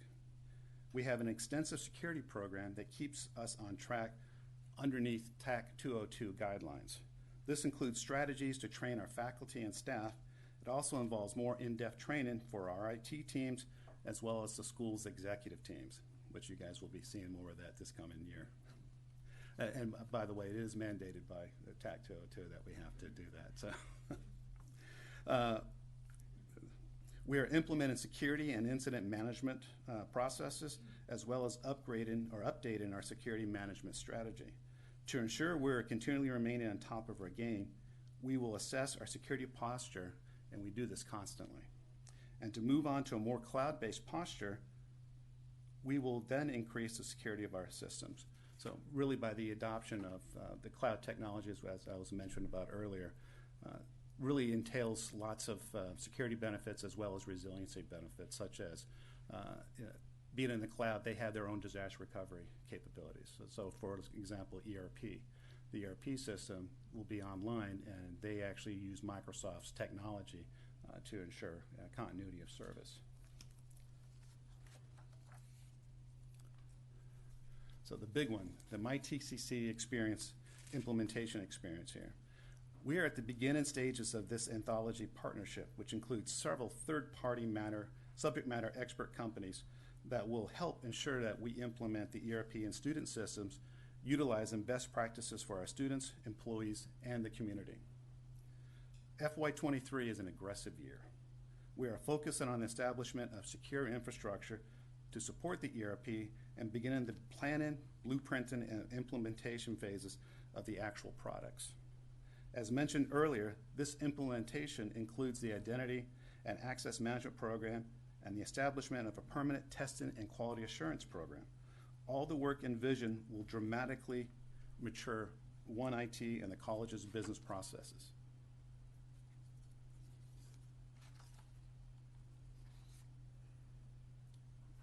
Our people resilience, or the retooling of our workforce. We focused on becoming better practitioners in order to serve our constituents. Prior to COVID, I had pushed out specialized training to my entire team that was geared towards IT service management. Little did I know the criticality of this training in our current situation. Now we are pushing training in Azure and other Microsoft Power platforms in consideration of our ERP implementation and the technology that it's based upon. We already have new positions posted that are key drivers for our new ERP and future of IT in the school. We are hiring an identity and access management architect that will work with our outside experts to establish an identity and access program. This program is necessary as a well-defined and effective information governance program hinges on it. Moreover, we're establishing a testing and quality assurance program that I mentioned earlier, and we are hiring a QA expert to lead up this effort. Starting with the ERP project, this program will check the functionality and correctness of our software tools according to user requirements. That will ensure the quality and reliability of our systems and is in an explicit way to support and serve our users. We recently hired a functional architect that focuses on our business operations through creation of technical vision and documentation. The architect looks at the utilization of our tools from the end user points of view and advises us on what and how users' needs can be met through integrations across applications. This is an important role for the ERP system. Just as important, we just hired a student lifecycle manager for the new ERP project as well that is focused on student success throughout the journey at TCC, from admissions to alumni status, and how we will build that practice in anthology. And finally, we don't pretend to be experts Instead, we identify in everything. We're experts in lots of things, just not in everything. Instead, we identify and engage with our vendor partners as subject matter experts to advise and support the design, development, and implementations of all our projects.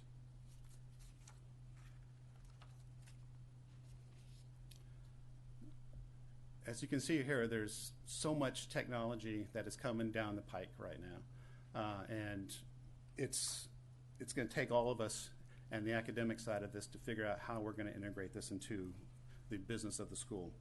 We're building the foundation to support this new coming technology. As an example, I didn't mention it, but digital IDs. This is a key effort that we will work with the rest of the college to define and implement. Strategically, this technology could provide for geolocation and advanced wayfinding for our students and for employees and for visitors, as well as hosts of other business, academic, and safety benefits. Additionally, we will continue to work with the school to expand augmented and virtual reality, and now around the corner is holographic technology. So there's some really exciting technology that's coming out here that I think can really expand the pedagogy as well as the practices and the business side of things. We have barely scratched these technological marvels, and they have the capability to dramatically expand the efficacy of our student instructions. It's a brave new world. So, to wrap up, we are focusing on how we can deliver exemplary IT services to you. We do that by focusing towards supporting the goals and principles of TCC by considering our people, the right processes at the right time and in the right way, and the technology to make it happen. Thank you for your time. Is there any area that you want to delve into? Because there's a lot here. I was just going to suggest, I think it would be helpful to us, those of us on the board, as you come forward with various investments, for lack of a better term, in software, hardware, and whatnot, to bring it to us and categorize where it falls in this spectrum. So we have a better appreciation of what you're actually addressing with that. That's a great idea. That's a good point. Thank you for that. I think we have another question. I'm sorry, what is VDI? Is that the same thing as VI? Virtual desktop interface. It's the virtualization of the desktop. And instead of having a computer or a laptop, it's actually an overlay inside that laptop that comes from someplace else. And it's secure, it helps with data loss prevention. It also helps. The same as VPI? BPI? Well, I have one in my law firm that's not called VDI. But anyway, thank you. Well, Microsoft calls it something different too. So.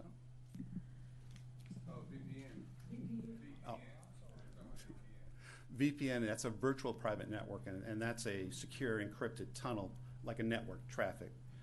And that's just encrypts the information in there, so if you're like traveling in another country, yeah.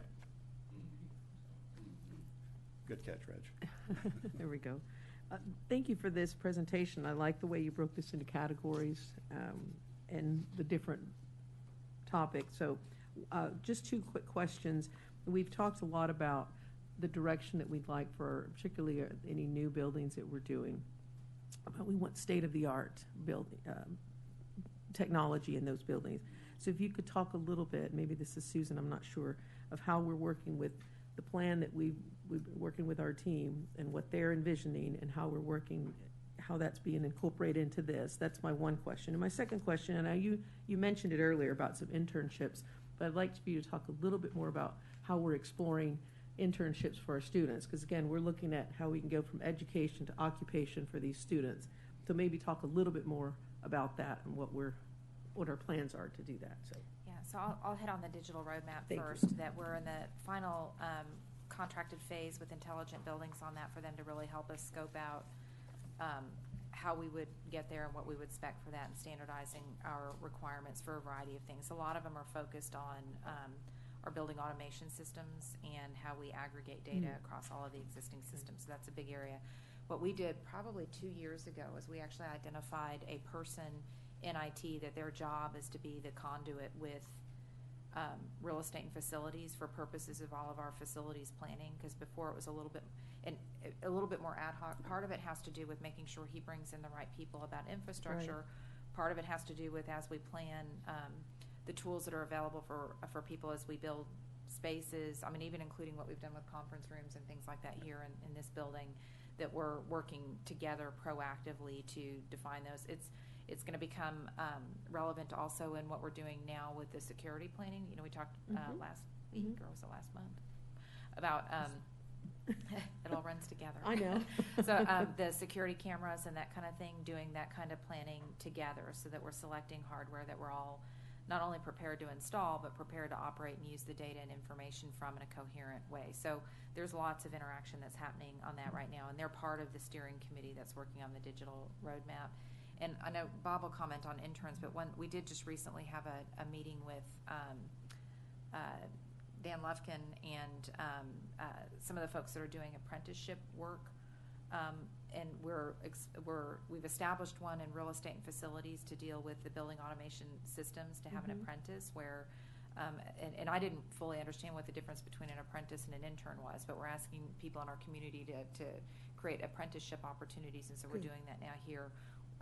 Bob has also been charged with figuring out apprentice opportunities within IT for jobs like that as well. And I don't know, Dan, if you want to add anything about how that, I'm sorry, I'm putting you on the spot. You're not leaning into the microphone immediately, but anyway, but we've been having lots of active discussion. It is very, the apprenticeship is very complex, and what we found is, as we learn more about it, there are many values and benefits to an apprenticeship.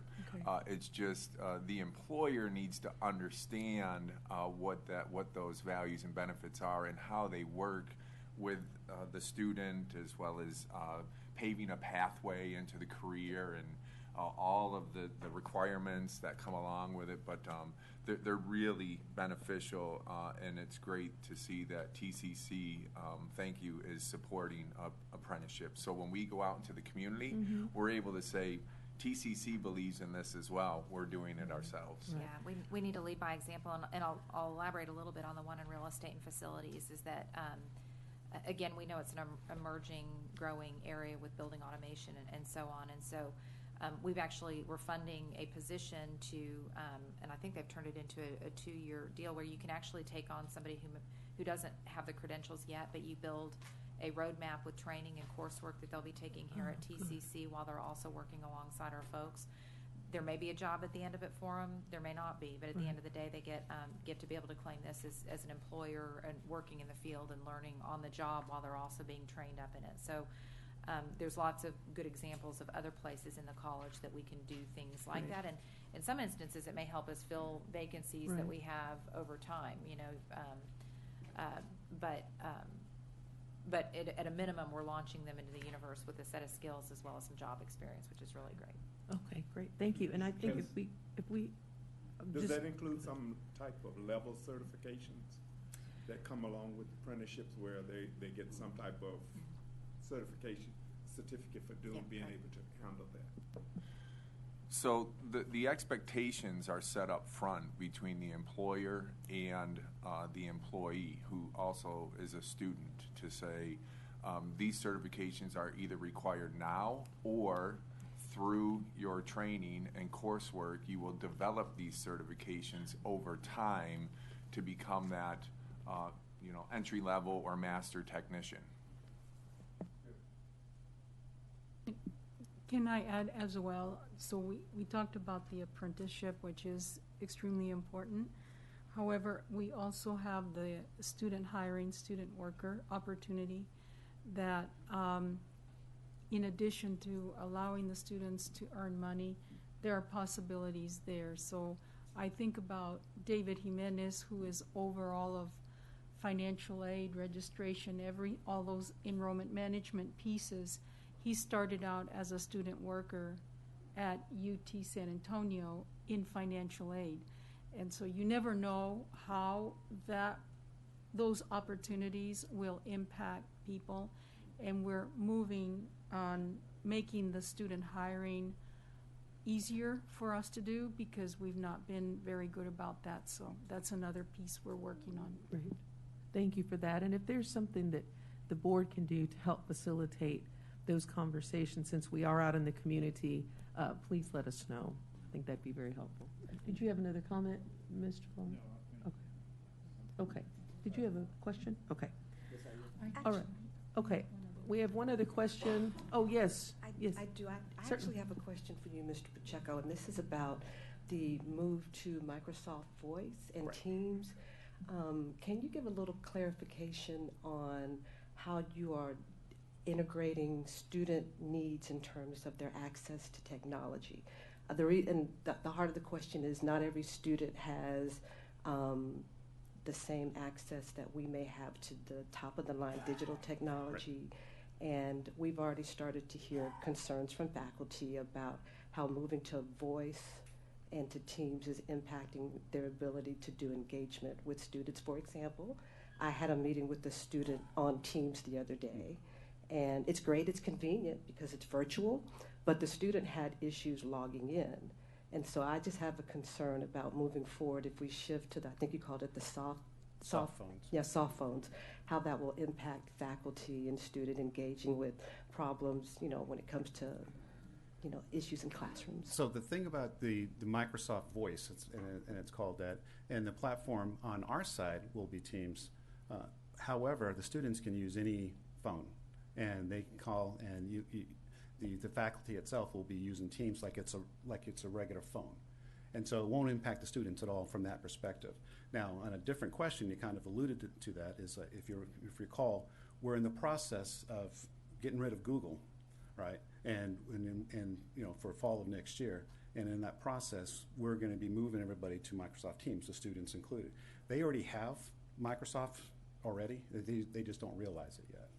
And so there's going to be a whole information campaign as well as instructional campaigns for our students and materials that will be generated for that to help the students make that transition. Okay, so the issue for me would be the equity in terms, and I appreciate you saying that, would be the equity in terms of access to technology, because we assume that everybody has the same kind of technology, the same top-of-the-line phone, but students have different types of cell phones, some students don't even have devices that they bring to classes. So I was just as you were talking, thinking about how moving forward in terms of equity, if we move to the I guess the digital-based stuff, I don't know all the technical stuff, how that will impact students that may not have access to all of that technology. They may not have Wi-Fi at home or something like that. And so, again, the students don't have to have Teams in order to be able to communicate with people in the school. And so their phone technology that they have is perfectly adequate for. Bob, can I help you? Can you also talk about the massive expansion we have on devices that can be checked out by the semester? That was my next comment. Okay, thank you. And so we have 3,000 student devices that are distributed across all the campuses and via the libraries that have, out of those 3,000, all 3,000 of those have Wi-Fi capabilities. And out of those 3,000, 2,000 Surface Go devices actually have cellular devices. And so the students, if they have a deficiency at home, they don't have Wi-Fi access or whatever, they can check out for that semester or whatever that device and be able to use that device with the cellular capabilities. I'm sorry, I just have one more question. So, yes, thank you. Thank you for that question. That's very, very important because you're communicating on a regular basis with students, so we certainly want to make sure they have access. Susan, just to clarify again, so the digital roadmap piece, is that not part of this IT, or are they, to me, they're integrated. I just don't know how is it going to be, are we going to be getting updates from Bob on what the digital roadmap says and how that's impacting IT? Or are we going to be getting it from, where are we going to be getting the updates? It'll be a shared effort. Okay. So they're working together right now on specifications for the types of devices and support that we need in the facilities, but IT is well represented on that group, and so when they come back and report out from this last phase with intelligent buildings, they're working together. Okay, yeah. All right, Yeah, thank you. Okong and I are at the tip here. So. Great, okay, thank you so much. Dr. LeBlanc? They bonded, yes. Finishing each other's sentences, as they say, right? We call it the Marine Corps Navy team. There you go. Good, okay, thank you very much, we appreciate it, it was very informative. Okay.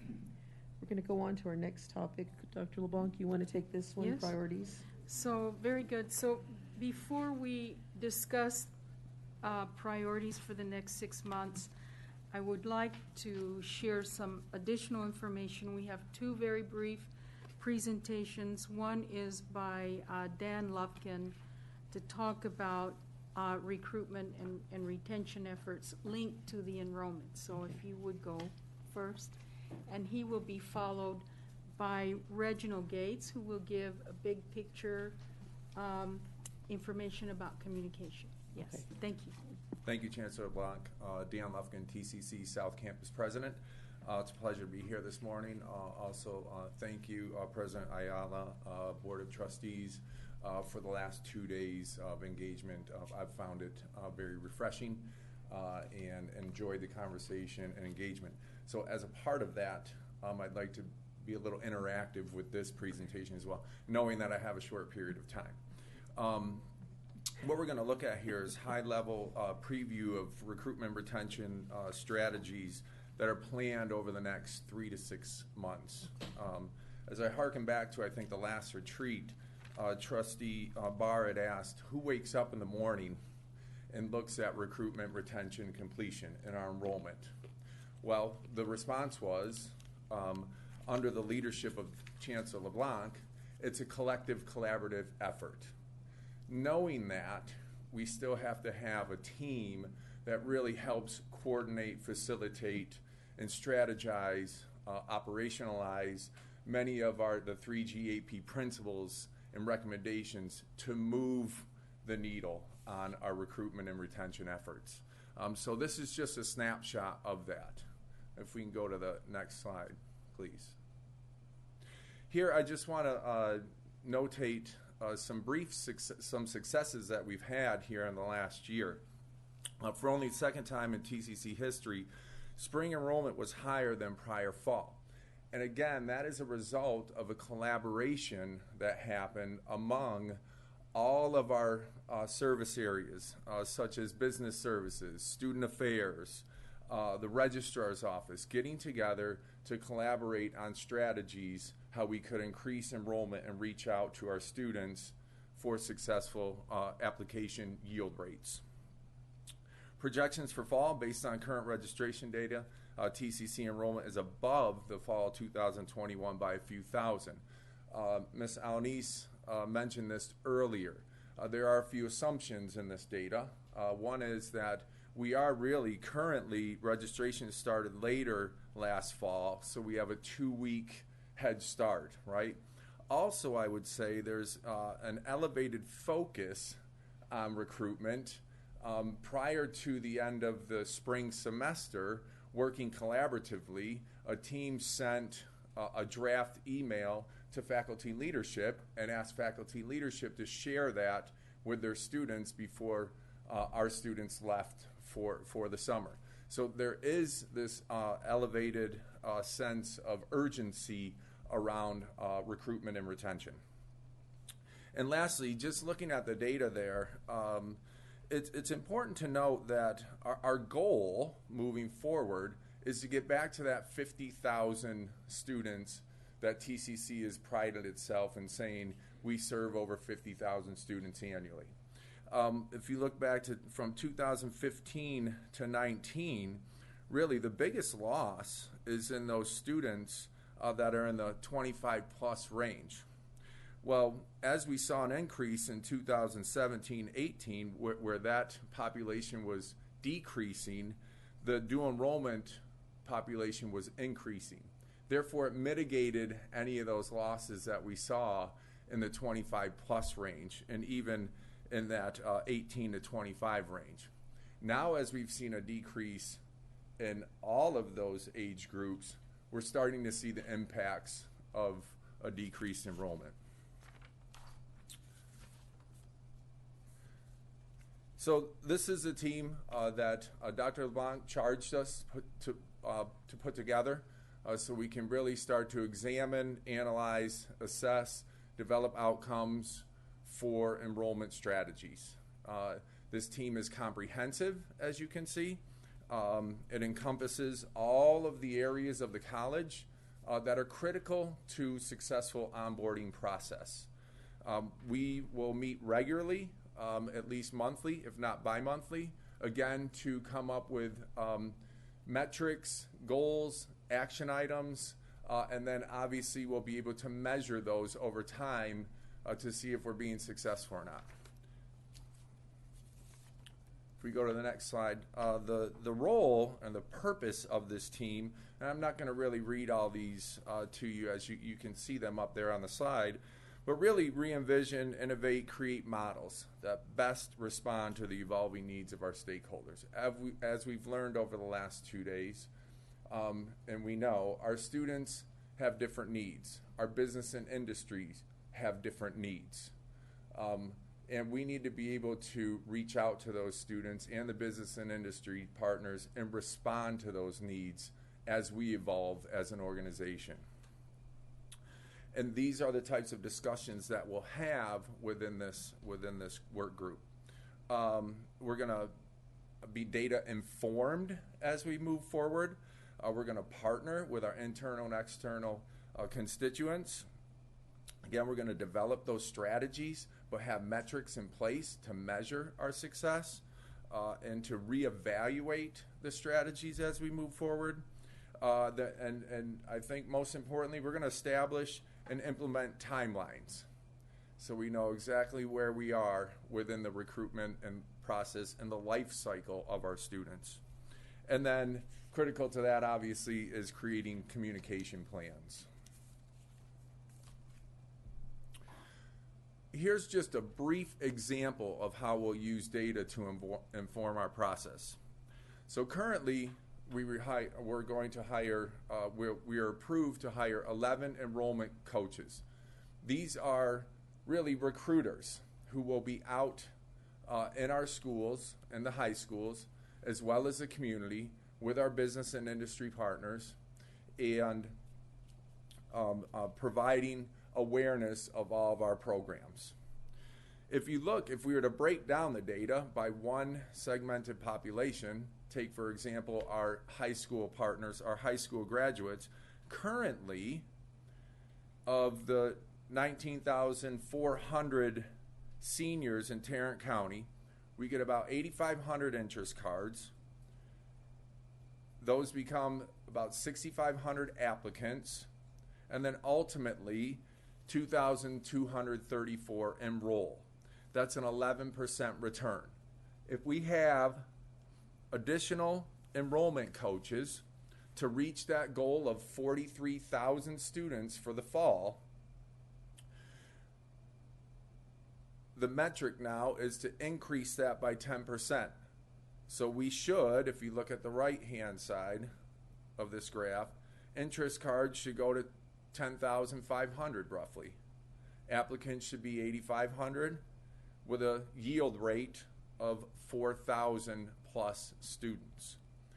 And let me just share one more example of how this is a collaborative process. As we brought this idea to the IP meeting, which is our integrated planning, which encompasses the presidents, Ms. Alnice, and other cabinet members, we presented this plan. It then gave the presidents an opportunity to respond, to say, Dan, that's a good idea to hire these enrollment coaches. They seem to be centralized here at Trinity River. Wouldn't it be better if we mobilize them onto the campuses so they can make connections with our educational partners, with our departments, so they can learn specifically about the programs at the campuses? And so I took that information back to the team to say, the presidents and other cabinet members agree to this, but here are some changes and recommendations that we should implement moving forward. So it is a collaborative process, and it will continue to be over time as we evaluate the success of our enrollment, strategic enrollment plan. I'm going to just go one step. Next slide, please. Okay, must be a different, all right. So moving forward, these are just a few other strategies. So I shared the enrollment coach piece, which is happening right now.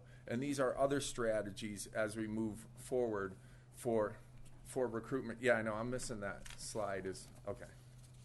That's okay. This is fine. All right. I'm sorry? Of Yeah, principal there work. it is. There it Okay. is, yeah. All right, it is there. Yeah, taking this, as we integrate the work of 3G8P, it will be critical for this team to take into consideration all of those recommendations. This is just a brief example of how we're accomplishing that. As you can see on the right, the goal is 43,000 students for fall. We know currently that about 3,500 of our students are academically at risk. The team is also proposing that we hire senior career advisors that work individually with all 3,500 of these students, almost like a caseload, well, it would be a caseload, to personalize their academic plan and the many resources available to them. For example, through the student experience, that's a recommendation to implement these career advisors. They would also, the recommendation is to implement the senior career advisors to help work with these students, this 3,500 students that we know just need a little additional help to be successful. We would also, we know that some of these students have greater need within addressing housing and food insecurities, provide wellness resources, the mental health aspect of helping students. These are recommendations that came out of the ISM principle. So as you can see, we're taking all of the recommendations, the work that has been done over the last 3 to 5 years, and putting it into action, doing it in a collaborative, strategic way. And then, as you can see, the green bubble is how we will continuously measure our outcomes as we move forward. Those are two specific examples that are happening right now. As we move forward, the team will discuss and bring back to leadership many new strategies and ideas. And as you can see, it's data informed and data driven how we will approach this work. I'm just going to expand on the TCC call center. This is something new. This was a strategy we implemented in the spring, which I think helped with the increase in enrollment that we experienced. These are students. These are our own students that are working in a call center. It's not our information center. It is a call center of students under the direction of the Student Success Center, where they go through an orientation, a training process, and they call students, they call applicants that have yet registered. Remember, their application is already submitted, but for some reason they just haven't registered yet. We reach out to them peer-to-peer under the guidance and direction of one of our student affairs professionals, and we ask them pointedly, do you need help with the registration process? What are your challenges? We can connect you to resources. I'm a student myself. I've been there. I know how to help you. I'll just go back to what we learned yesterday from Dr. Saving, right? We want to say it's easy, you can do it, we'll help you. And that's what our students are going to do for each other moving forward. So we have many ideas. These ideas come from our most valuable asset, our staff and employees who are working the front lines. And then all of that is brought forward to leadership as we share these ideas to look at, do they align with our resources? Do they align with the 3GAP goals and principles? And I think if we continue to do this, we're going to see a continued increase in our enrollment. With that, I would be happy to take any questions. I appreciate the fact that you picked up on Dr. Saving's comment yesterday, because I think that's almost an it's an attitude. I really like that. Let me ask you, the strategies you're talking about here are immediate strategies, near-term strategies. What are we going to do to reach out to the 8th graders or whomever that might be out there? This relates, I guess, to the T3 program and some of that. What's the long-term pipeline strategy? Yeah, so that's being discussed with the team right now. In addition to the enrollment coaches, the IP also approved 3 new positions with the outreach component. So we are actually we've proposed, and that's been approved, to change. Many of you have heard the term CACO. That's College Access and Community Outreach. We have changed that to now be the Student Recruitment and Outreach Office, SRO. So it's in the name that they are recruitment and outreach. There will be more resources put toward going into the high school, reaching out to the 8th grade, even 6th, 7th, 8th grade, the middle school students, coordinating campus tours, going to the schools to promote our programs. Those are all being discussed right now. It's also, again, Mr. Barr, looking at the data, right? We know we have an 18-year lead. We know through demographics, it's a basic demographic function of who was born 18 years ago. So we can look at, is it a shrinking class? Are they larger class sizes? And then we can start to really target our marketing and promotion efforts towards those groups and understand the size of those groups, as well as the competition that we have with other institutions, not only here in North Texas, but also we're competing now internationally, right? Or just, with online colleges and universities. I guess part of I look at some of this, somebody may feel like, well, you're just trying, and this is the cynical view, you're just trying to make sure your organization keeps going and you keep employing everybody and whatnot. The reason I came to this board is because I think that TCC is the gateway for so many people to become re-educated or upskilled or whatever the right terminology is, because I think that impacts the long-term quality of life of this entire community. And if we could get more people skilled with better skills and better educated, the quality of life for everybody goes up. So that's what drives me to be interested in all of this. And I appreciate what you're doing. This is encouraging to me. I think we're moving in the right direction.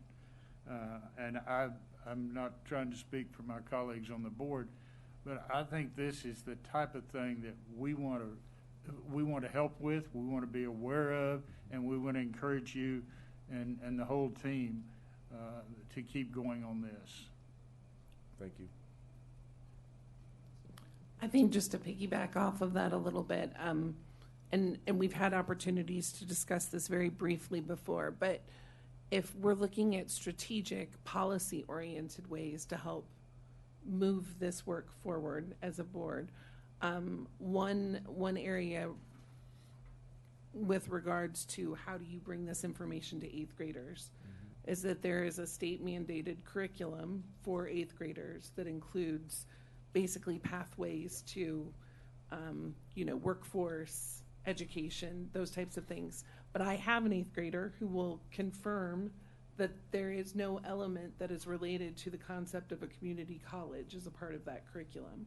And I know that there's just too much to bite off as far as expecting Tarrant County College to be able to provide that information to every 8th grade class across North Texas. But from a strategic perspective, I think that there are ways that we could help influence the introduction of community colleges through that curriculum, through financial literacy, when you talk about comparing the cost of these pathways, and how you get from here to there, that we might have an opportunity to help influence through some of the organizations that we're members of, but to make that more of a comprehensive state approach and an addition to that curriculum, so that when my 8th grader wears her Tarrant County College shirt to school at Bailey Junior High, the rest of the kids understand, oh, that's what we were talking about. That's one of the pathways, and that happens to be the pathway in my backyard. So I think that may be something that we could look at, that it is longer term, but it gets to the heart of how we're introducing that concept earlier to our Texas 8th graders. Thank you. This is a legislative mandate? As part of the 8th grade mandated curriculum, and I'll get the acronym wrong, it's why don't we, it's career, and why don't we, so my daughter actually was in that class this year, and I had said, oh, I'd like to come and present to your class, but she wouldn't let me, so. Yeah. What I'm suggesting is, why can't we get the legislature to revise that law? That's just my thought. Or just include it as part of the TEECs, include it, a specific, yes. Well, a specific okay, element thank you. in the TEECs.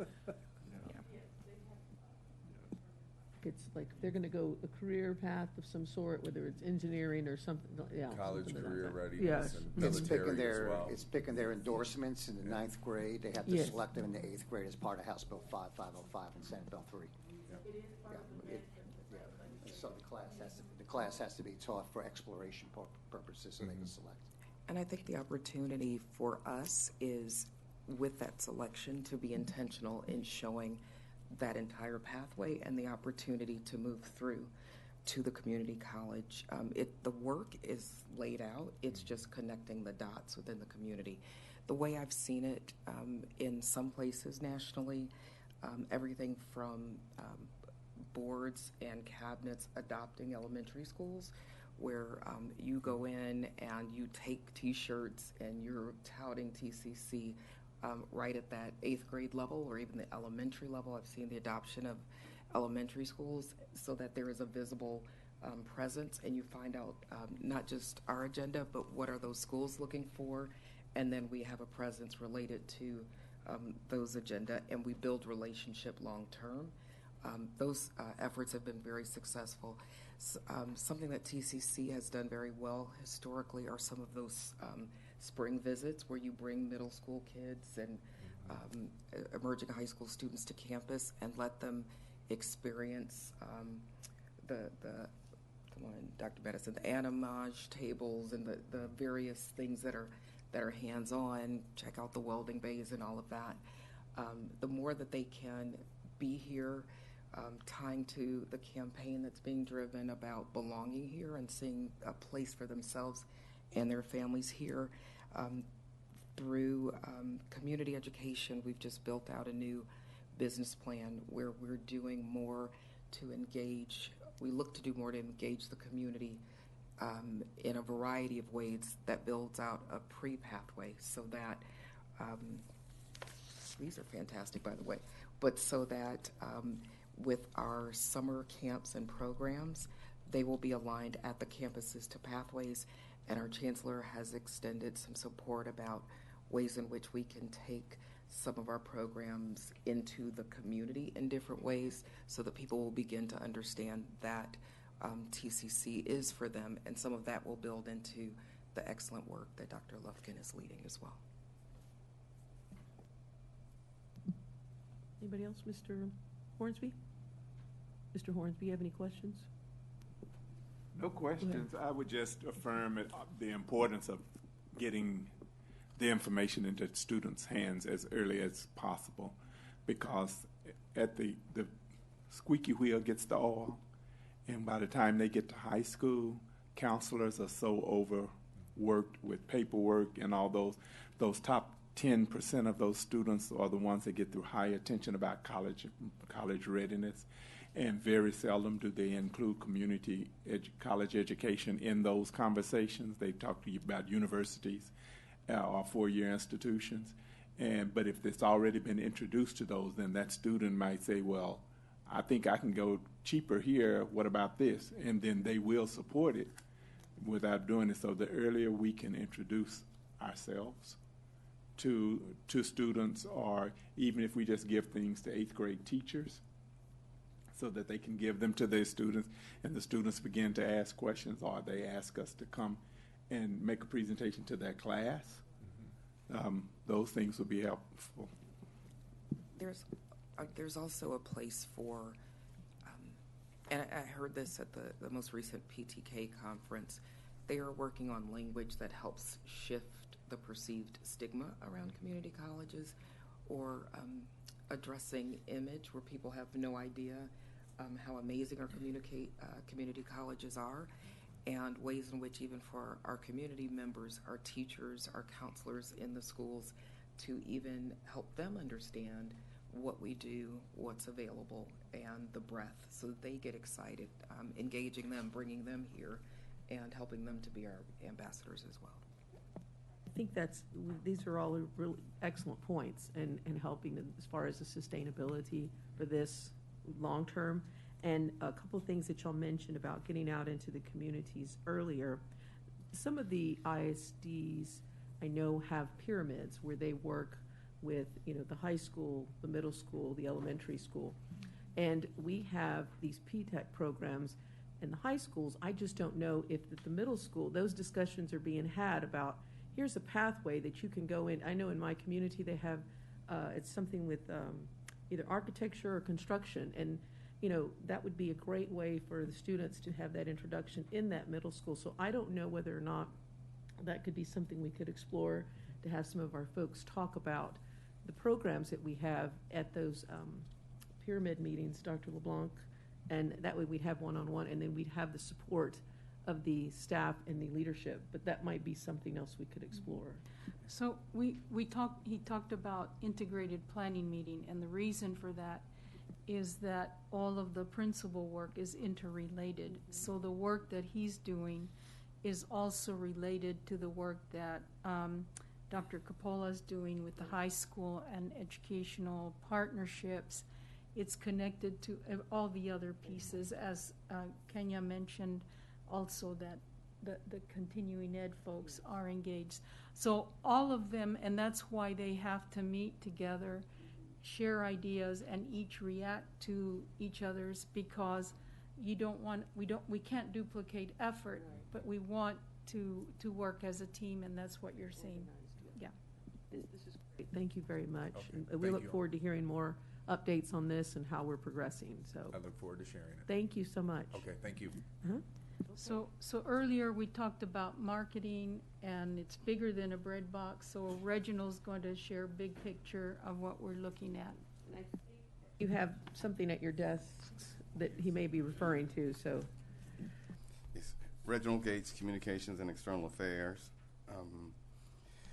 And I have quite a bit to go over, and I won't be able to do it. So what you have at your place is, in essence, what I wanted you to have as a worksheet. And I want it to be a bit interchangeable. So as you leave with the document today, provide feedback to Dr. LeBlanc or to myself about the various things. So what was posed to us was establishing the roadmap is how Ms. Ayala started us off yesterday. And the particular question here was, over the next 3 to 6 months, what would that roadmap look like? So for my area, both internal and external communications, what you see is just a quick bulleted document of what we've identified as some of the strategies to use.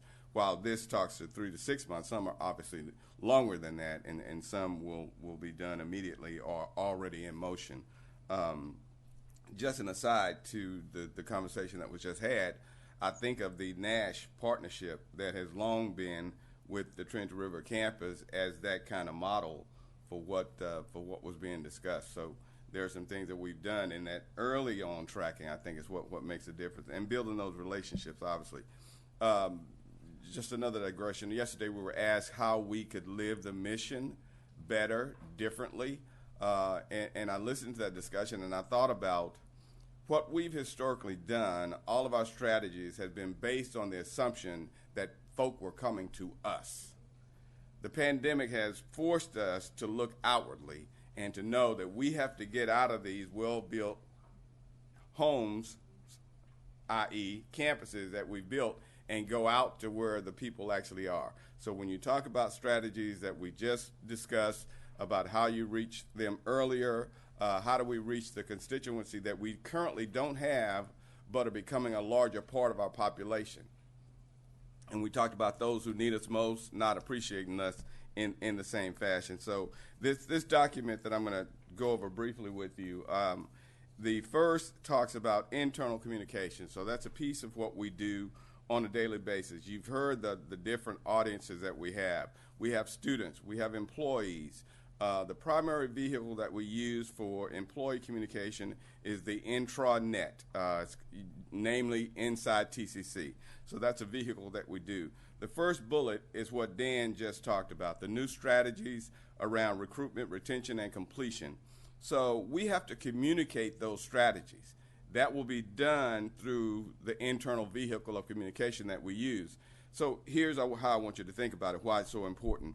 So everybody that works at TCC needs to know where they fit in this formula of student success. Whether you're on the call center or whether you're in the classroom, we're all here for the same purpose. We work to communicate that to employees through Inside TCC and keep them informed about other announcements and things along that line. But this particularly is how we're going to message the work that's being done by recruitment, retention, and completion. Secondly, you heard Bob talk about IT projects. Well, those get communicated through our internal vehicle of Inside TCC announcements. Sometimes they're direct pieces that we email to folk. He also talked about the move, and I think, Dr. Raleigh, you asked him about the move from Google over to Office 365. We'll communicate those instructions through our internal communication. So, and we do them on a cadence so that people just don't read it one time. We try to have a pattern to it and give people ample time to think about them. The anthology, the ERP implementation, there'll be, you heard Bob say this as well, there'll be a communications plan around that we will distribute through the employee vehicle so that employees know the timing of this. Because it's a long-term project. You heard Susan talk about the implementation over a number of years, so that's going to have to be a regular communication that we started it to some degree, but it'll continue. The whole notion of employee experience, we've been asked by the chancellor to look at this and how can we get more interaction from our employees and the whole employee experience to where maybe we create these opportunities for them not to just give feedback, but to also do things that are fun in a professional environment. So we're going to look to do some of those through internal communications. The 3GAP, you heard the chancellor talk about early today how we're moving from ideation to implementation. Well, guess how that message gets distributed? Through our internal vehicle. So we make sure that folk know. She talked about the champions and how we're moving to a different place. My analogy I always use, and Dan and I kid about sports analogies, but I think what the chancellors ask us to do as champions is to now become quarterbacks, right? Hand the ball off, let the player who needs to get it done, but they still have to come back to the huddle and check for the next play. So much of my CCQ work now moves over into Susan's real estate and facilities work. But the idea of what we were charged with as champions is to make sure that your area had the values and attributes that were developed by your work team. And you hand those off. So we make sure, if we're talking about campus character and quality, that those attributes are given to real estate and facilities, and as the brick and mortar happens, it incorporates those values and attributes. Campus friendly, navigation friendly. All those things are what went into the design. And you've heard it repeatedly when they talk about the bond programs. Those concepts came out of those advisory panels. And so now it's time for them to get implemented. So we hand that ball off as champions, and sort of move back to what we've been doing all along, but have a different kind of focus as we look at the champion work. So the employee convocation, so we'll message out everything regarding the return to school. Most recently, we came up with a design that we shared with the presidents so that we can all do the one college kind of concept. So we have a concept that the presidents have pretty much okayed. I hadn't heard from a few of them, but and it's going to be a one design that we use, and we're going to use it across the board. But again, that's how we communicate across the board to employees. Student surveys. So we take a couple of surveys on a fairly regular basis, but we don't close the loop. And I've heard Ms. Ayala and others talk about this. We get information and we don't communicate it out. So we're trying to look for a regular cadence to do that, not only with the student surveys, but the next one is so important. We have one of the more exceptional institutional research departments. I mean, the state, hands down, and maybe nationally, they put out information that you wouldn't even think of. And they give it to us, and we don't distribute it on a broad basis. So one of the goals is to start to do that on a regular cadence, because they send us information all the time. They send it to us individually. We want to make sure that the entire college employee base specifically, and sometimes to the public, know what that data say. The executive communication, you've seen that Dr. LeBlanc does the campus visits. She does the video messaging. So we're moving into a different kind of messaging so that the employees are regularly updated, and it's not the them-us syndrome. Decisions are made downtown and sent out to the campus. So it's more of a look, here's where we're going, here's why we're going there, and giving those in real time. So we can do that more so with video, even in some cases more than emails. And I mentioned the campus visit. So the next piece talks about some of the external communications that we're going to do. So 2 things that we have coming up in the month of July. We're going to do a focus group with the CTE folk that we currently have in place. And the reason to do it, one, is to get hands-on feedback from those folk who are doing the work. This is relative to marketing their programs. So we want to know what they're currently doing and what would assist them or enhance their efforts to look at some of the career technical programs that they're working on. And then we're obviously with the Cooksey Communications Group that the board has recently been working with, we're going to do a larger group with the presidents, the VPs, the deans, where we talk about telling our story. And beyond just having subject matter experts, we want to talk about your area, and then we're going to have the Cooksey folk to talk to you about how you tell your story. So as we enhance our relationships with the media outlets, then we create this cycle of folk who can talk to the media, one, and provide information about your particular area so that we can do story features and bring them out to our campuses for the different things. One of the other things that we've talked a lot about pathways, right? So this was probably the most simplistic I could make it. So if you look at this, these are the current pathways that we promote.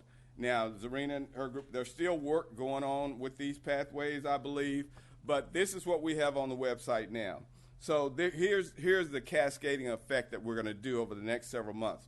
So you could take either of these pathways and imagine we're going to now start to cascade brochures of each of the things that are under that pathway, so that you get the heading of this is a pathway, and then here are your choices under a particular pathway. So as what Dan talked about, the new teams that are going to be going out to the different high schools and other areas, they'll be armed with that information so that they can share it. And you may want to be a nurse, but you may discover there are other things under the nursing program that you might pursue in the interim en route to becoming a nurse. But we're going to start to use more visuals so that folk have tools as they go out to do some of their work. Another just quick one, you had these either at the board meeting or at the top of yesterday, and we didn't get to talk about them. So we're trying to lessen our footprint. So we're going to print less of these. We're going to initially do a direct mail piece that invites people to go and look at the digital version of this. So we just didn't get to talk about it at the board meeting, but that's what we're working on this latest edition. Since we were talking about nurturing a greener future, we thought, what better time to start talking about nurturing a greener future? So that's one of the concepts that we wanted to at least share with you guys about that. Next, the communications assessment. I got 1 minute. So the RFP has gone out. We've got the selections back. Next week, I think, is the closure. We have a selection committee in place that does include one of our presidents, and this was the overall look that the board had charged us with some time back. Let's look in total at our communications operations. So that's graphics, that's the print shop, that's PR marketing, that's all of those different areas, and look at what we need beyond a budgetary concern. We want to look at structure. We want to look at the positions that we have within communications so that we make sure, because everything you're hearing today, yesterday, is about turning this ship and kind of redirecting our efforts. So that's going to be across the board. So we're going to take a close look at communications and see what those needs are in our area. Next several months, we're going to continue to have the speaking engagements and visit opportunities for the chancellor as well as the trustees. We've had a couple of occasions recently. I think the chancellor regularly speaks, of course, but the trustees had an opportunity to do some visits with some of the local media and talk about the things that we do. We're going to work on those. Mr. Greenhill often talks about the elected officials, those opportunities to visit and tell our story to them, and of course community groups, Rotaries and such. Then next, we've been doing, and I should have told everyone this up front, so we're pitching different campus features. So what you've seen recently, we've been on Zarina's campus with the aviation. So you saw the aviation story. Bill told me this morning about a College for Kids piece that was on. And then we looked at public safety. We halted on the public safety after the Uvalde situation. So, and you do these things, y'all know this, based on time. So aviation is heavy. The need for pilots is heavy. So we pitched those, and they're picked up a lot easier because of other things that are going on in the marketplace. So again, we started out with Zarina's area. We looked at some nursing pieces as well. So you'll be hearing from myself, from Cooksey, about visiting your campuses. We've seen the Encore piece, time and again. So we'll start to do those on a regular basis. Then we've talked about the partnerships. We started with a Hillwood piece because we had a long partnership with them, but T3 are opportunities, the MOUs that we do are opportunities, and someone just talked about the ISD partnerships, and those become opportunities for us to tell our story and bring someone along with us so that it's a dual kind of interest on the part of the media. And then lastly, the foundation, we're continuing the work there. The Dennis Spears consultant team starts on Monday, so we're going to continue to work with them. Lydia heads up the communications committee for the foundation, and they're working on, right now, they're going to redesign the homepage of the foundation website, and subsequently they're going to produce brochures for leave behinds. As trustees go out on donor relations opportunities, they'll have information that they can leave with the donor, and then hopefully we have the partnership with Shannon and the work she's doing, so that way we get some prospective donors for the foundation and kind of close that loop between what they need by way of training and what they want to do by way of investment in TCC. So I'm 2 minutes over. I apologize, but you did great, Reginald. Any questions or comments? It's a lot of information. Sorry about that. Yeah. I think this is a very good information, very good material, and this is very helpful as well as we move forward. Okay. And we certainly can talk about this more in depth about how we can help in these areas, particularly in the outreach areas, or if there's phone calls we can make or visits, we're happy to do that. Just let us know how we can help. Okay. Anybody else have any questions? No? Okay. Thank you very much, Reginald.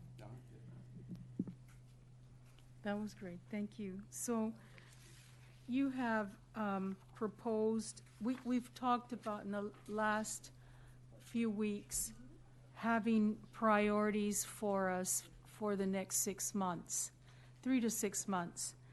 And you've heard quite a bit yesterday and today.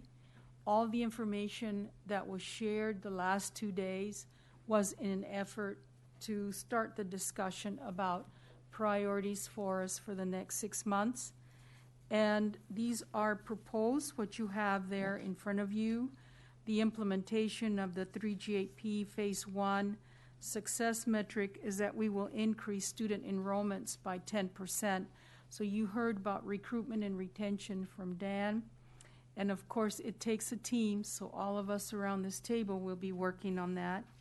Human Resources will implement Phase 1 of the recommendations made by the workspace environment principle and meet metrics, and what we will do is give you follow-up information at the work sessions. Expand communication efforts. Reginald did a great job of giving you the big picture. He's got a lot going on, but we're making a greater investment. We will be looking at the gaps in his personnel. He needs more staff, and all of those efforts should feed into meeting the goals that he has set here. Also, you heard from Marlon Moat yesterday on the SAC-COC reaffirmation committee visit, and you have in your folder a timeline for how we are preparing, and we'll be very ready for that visit. And then you heard from Bob Pacheco today on the technology piece, the ERP project, which we are all looking forward to, aren't we, Susan? Right, yes. In the next 3 to 6 months, we will initiate the business process blueprinting, which the documentation is extremely, as you well know, is extremely important prior to implementing any new administrative software system. You need to document the work that needs to be done to make sure that there is a transition. Now, these are suggested and proposed priorities for the board, for us, for me, to ensure that we are meeting. There may be others, and I stand ready to listen to your comments and what you might like for me to do moving forward. In addition to this or different from this, I'm ready to hear. Okay, thank you so much, Dr. LeBlanc. I think what we'll do, and this was very, very helpful, and everything came together very nicely in creating that roadmap. So I think if it's okay with you, we'd just check with the trustees and maybe get their feedback individually and see if anyone has any specific comments, particularly around the priorities, or if there's something you want to make mention of about the past 2 days, that would be helpful as well. So anyone, would you like to start? Would you like to start? Yeah? Go. I'll be glad to. Okay. I would observe, I think the meeting we had yesterday and the meeting today are the two most significant meetings that I've participated in my 3 years on this board. I want to applaud the fact that we're sitting as board members, we're sitting with the chancellor, the campus presidents, representatives of the faculty, others in the administration. Frankly, we haven't had this environment in recent years, and Reg referred to turning the ship a while ago. Frankly, I think we're in a new era, and I find it very encouraging and very exciting, frankly, and I'm very optimistic. I think the fact that we're all sitting here at the same table sends a real message, I hope, to those of you who work here every day, that we value and appreciate your contributions, your input, your participation, which leads me around to, and thank you. I know it took a lot of work for the people that put these presentations together. This doesn't happen with a lot of planning and effort going into it. But as I've sat in here today, I think I'd like to challenge Dr. LeBlanc and President Ayala, both of whom are providing outstanding leadership, I think. I'd like to challenge them. I'd like to see our board, focused more on where we're trying to go and the strategies and techniques and things to get us where the college needs to be, and less on approving a multitude of contracts that we really rubber stamp to a great degree. It's not that it's not important that as board members we know what's going on and we approve contracts, but I think my better understanding of why we need this contract or that contract comes out of the picture that you all have painted over the last 2 days. So I think we, the board, our leadership, we need to sort of retool our strategy of what the purpose of a board meeting is, what the board's agenda really ought to look like. Thank you for the effort that all of you have put into this. This has been very valuable from my perspective. Thank you for your comments and for your feedback, Mr. Barr. Appreciate that. Would you like to say anything, Mr. Kine? Thank you. I will echo Mr. Barr's sincere thanks for everyone in your time this weekend. I know it's time away from families, and it's really important to us because I think it has painted a brighter, more inclusive picture for all of us. Just a couple of things that I made notes on today specifically.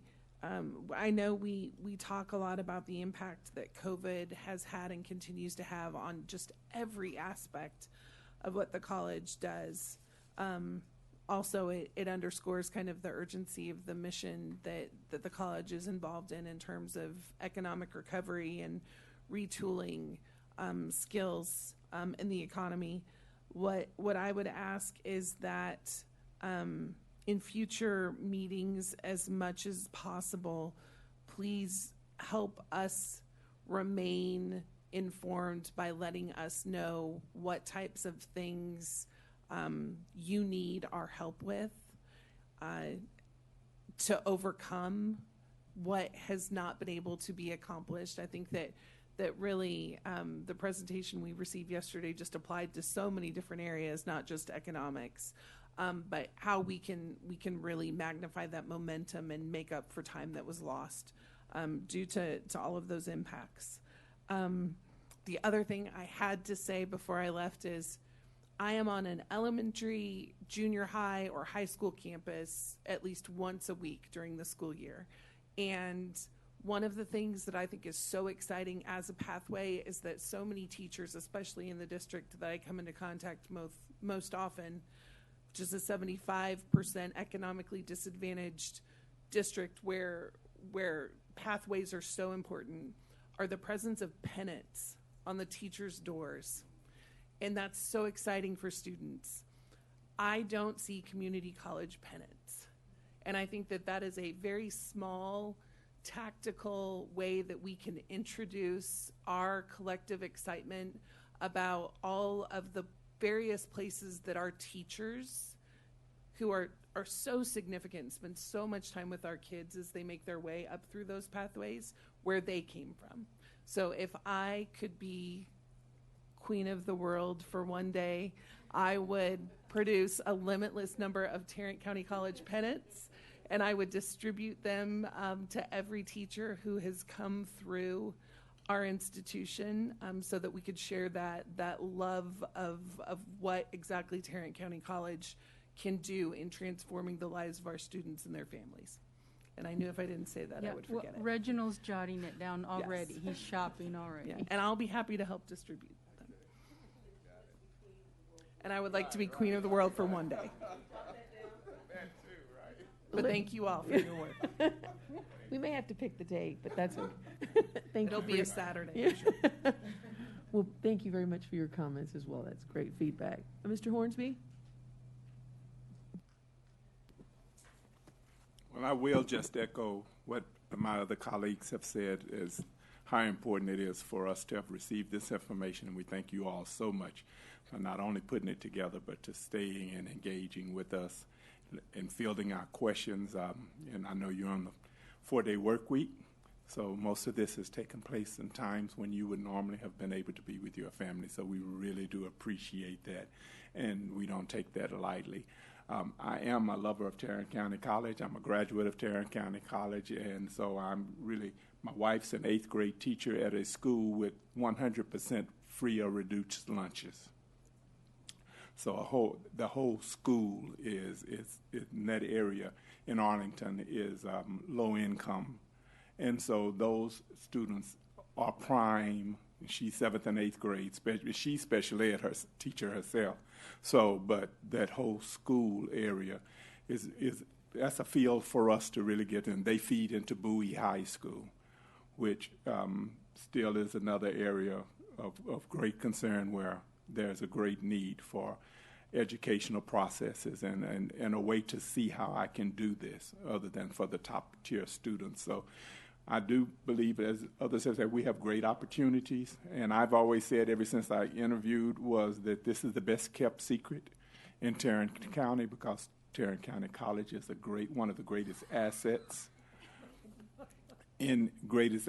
here in Tarrant County, but we shouldn't be a secret. We should be so well known and everybody should know the value that Tarrant County College, I think at CCAT conference we kept hearing workforce development and economic development, which Tarrant County College is prime for being able to impact that in a great way because of even the quickness with which we can train and provide skills for individuals to be able to get into the workforce at very good pay rates and at a very quick period of time. So all we can do for registration, retention, and getting people in there, we need to be about doing it. And of course, the board, I believe, is willing to help and assist that if we need to go and be with somebody while they speak and shake hands and show a face. We had some students at the CCAT, and they said, we would just love to see the board members on the campus in your jeans and your T-shirts and just talking to the students so that the students would be able to engage. And I think that may be something. I'm not going to do the jeans and T-shirt, but I can go to the campus.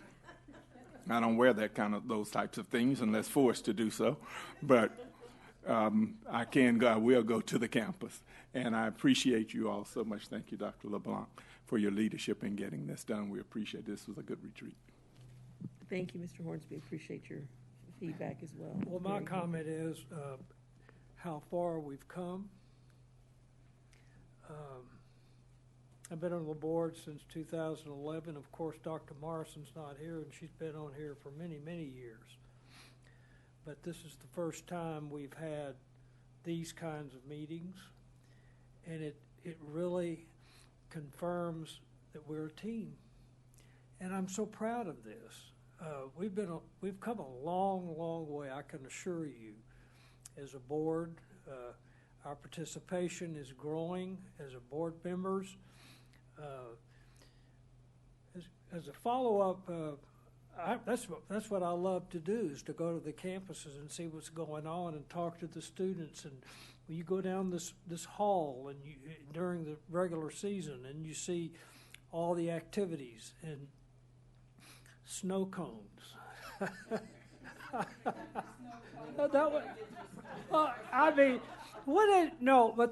If you want to encourage it, if you have activities that you would love a trustee to come to, just invite us. I mean, if there's something that you think would be fun and you want a trustee to say hi, that we're for you.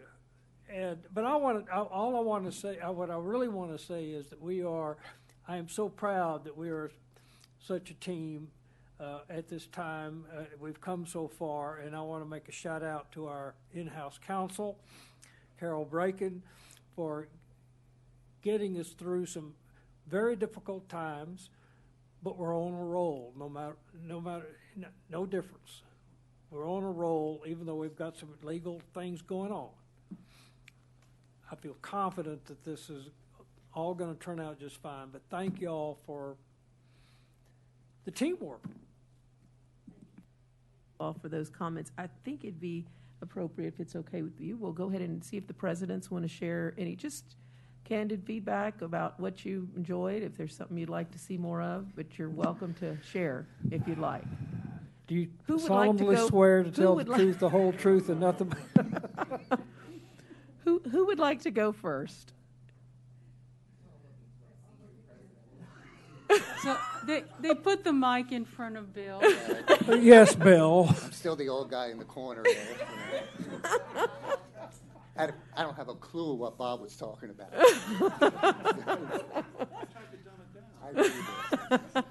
Thank you, Dr. Capola. And you get an extra mint because you went first. Yes. As Mr. Green, we kind of started about the same time. We did on the board, me as president, you as a board member, and we have come a long way. And it's enjoyable to get to know trustee members as people, and for you to get to know us. What encourages us so much that we do is, and Dr. LeBlanc has always told that we're a team. And she doesn't make decisions, as you can see here, without bringing the team together. It is like that. And I think moving forward, it's really nice to know that you are part of our team, and we're part of your team. There's a lot of years of experience around this table. And it isn't just from TCC, it's from a multitude of very progressive institutions where many of us have come from. And I think now we're starting to bring all that knowledge together. So thank you very much for the last 2 days. It was enjoyable to be here. Thank you. Thank you for sharing, Dr. Capola. All right, Dr. Blankenbaker.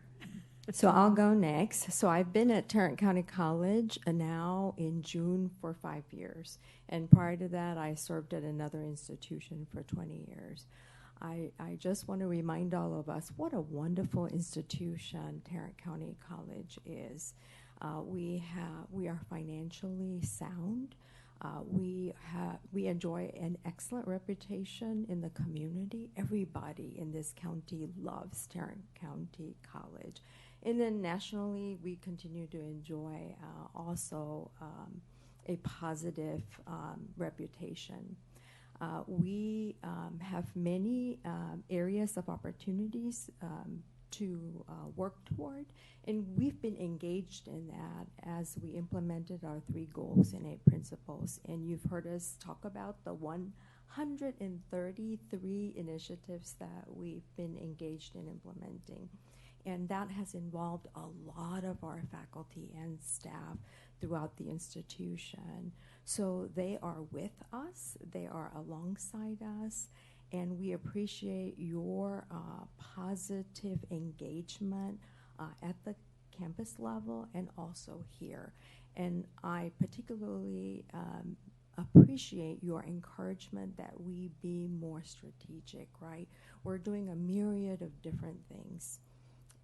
I want to go back to the question that President Ayala asked yesterday. What are some things that we're currently doing to improve the quality of our teaching and learning, right? And that's the type of work that we're engaged in demonstrating. So I made a couple of notes to and also shared with Bob that we have an opportunity to present to you a variety of different things that we're doing in that particular arena. So again, thank you for the 2 days, and I look forward to more opportunities for us to talk like this. Thank you. Thank you. Thank you very much. Anybody else? Okay. Your side. All right, Kenya. All right. Thank you. Just briefly, I too have enjoyed the 2 days and appreciate the opportunity and the engagement of the board, the fervor, passion, and interest of the board really is affirming in the work that we do. And to our 2 esteemed leaders, I just have to tell you how important it is that you model inclusive leadership, the integrity that you don't just talk about it, but you have modeled it here in bringing us together is really, really personally meaningful, and I think professionally important. So thank you.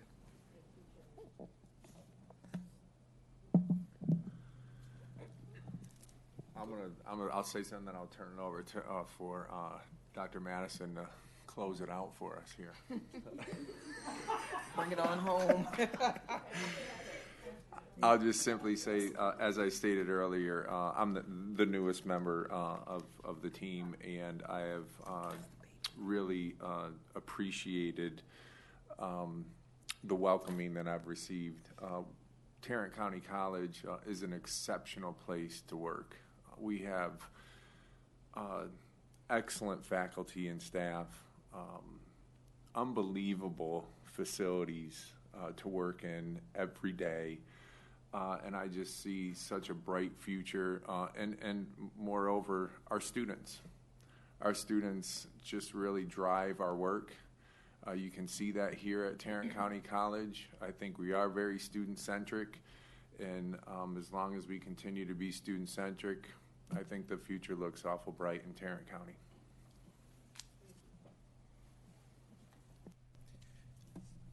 So I just echo the sentiments of my colleagues. I think they've said it all.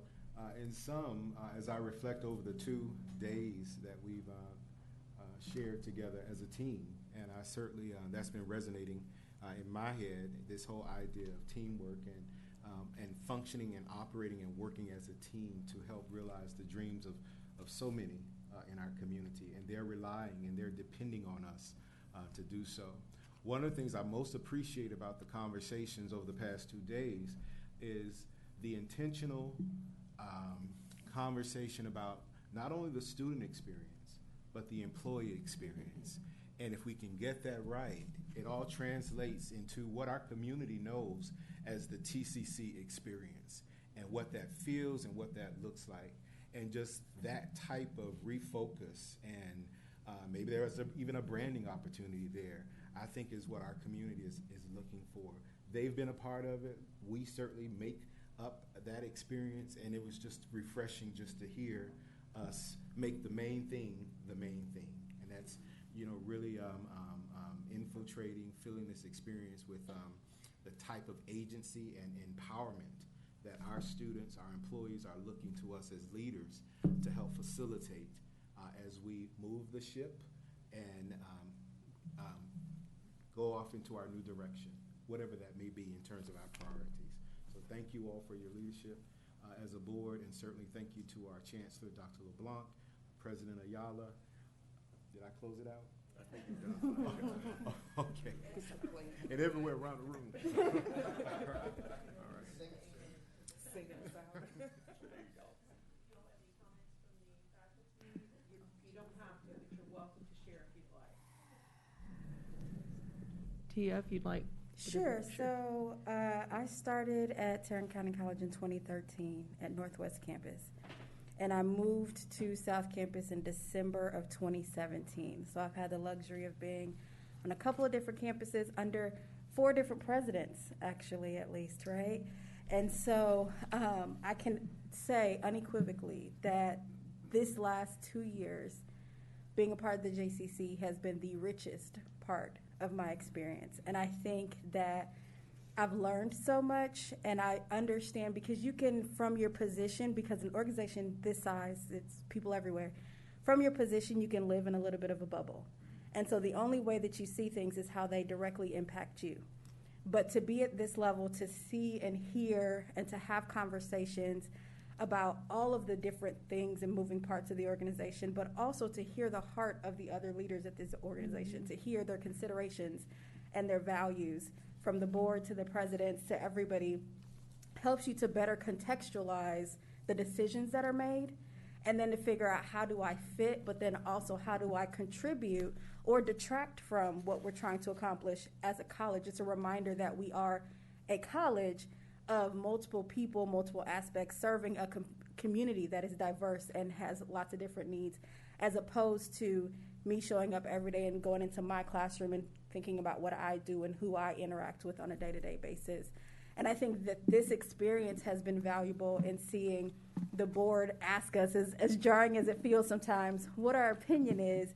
And really, to your point, Dr. Madison, thinking about the community experience, the student experience, and the employee experience, because when we're equipped to do what we are able to do well, then our students and our community benefit. But we also have to remember that no one's going to be happy 100% of the time. So how do we come together, compromise, make our own sacrifices for the greater good of the whole? And being in these spaces and in this meeting the last couple of days, I think helps to solidify those feelings that I've had in this last couple of years being here. I wish other people had the opportunity to have a similar experience.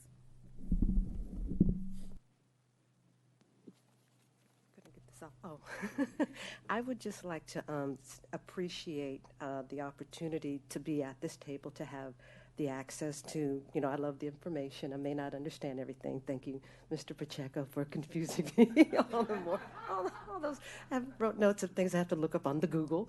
But it has been very rewarding because where we sit, where Tia and I sit, where we are kind of between the faculty, but then we're also engaging with those wonderful students. Being here this weekend has been helpful in getting a better grip and an understanding of the priorities of the district, which will then better equip myself and Tia and then the rest of the JCC to advocate for faculty, but then also to equip us to do what we're here to do, which is to serve and support and to make sure that the students that we are dealing with are at the center of everything that we do. So thank you. Well, no, I just want to thank everyone around this table, the Board of Trustees and the faculty staff that are here for all of their efforts. It's amazing to work with really smart people every day, so I'm very blessed. I am very appreciative of the work that we did, that we were able to share with you. We are doing a lot more, and we look forward to keeping you better informed in the work sessions, certainly at the board meetings, so that you understand what we're trying to achieve here and that we're all aligned. So thank you, all of you, for being here these last 2 days. Yes. So I thank everyone for your participation, for your questions, for listening, for engaging, for your collaboration. Our colleagues around this table, I think we've all shared some really important sentiments. I think the thing that we're going to do is we're going to work together. It's very important. I heard the word team mentioned several times, and we are a team, and it's going to take every single one of us working together. And you have, I know, our commitment that we're going to work together with you. So we look forward to walking together on this journey as we continue to focus on student outcomes, that we continue to focus on our faculty and our staff, and that we continue to foster the culture of transparency and trust and integrity and all of those things that are important for this college. So thank you, Dr. LeBlanc, for your leadership in organizing all of this. I know it took a tremendous amount of effort, and we just appreciate your taking the time out. And we are all committed to making sure that we are going to, we all have a role in living the TCC mission, and I'm excited about what we're going to be doing going forward. So with that said, unless anyone else has any comment, we're going to adjourn. I have a motion to adjourn. Move to adjourn from Mr. Barr. 1 second. Okay, Mr. Hornsby. Y'all have a great afternoon, and thank you for your time. Thank you, everyone.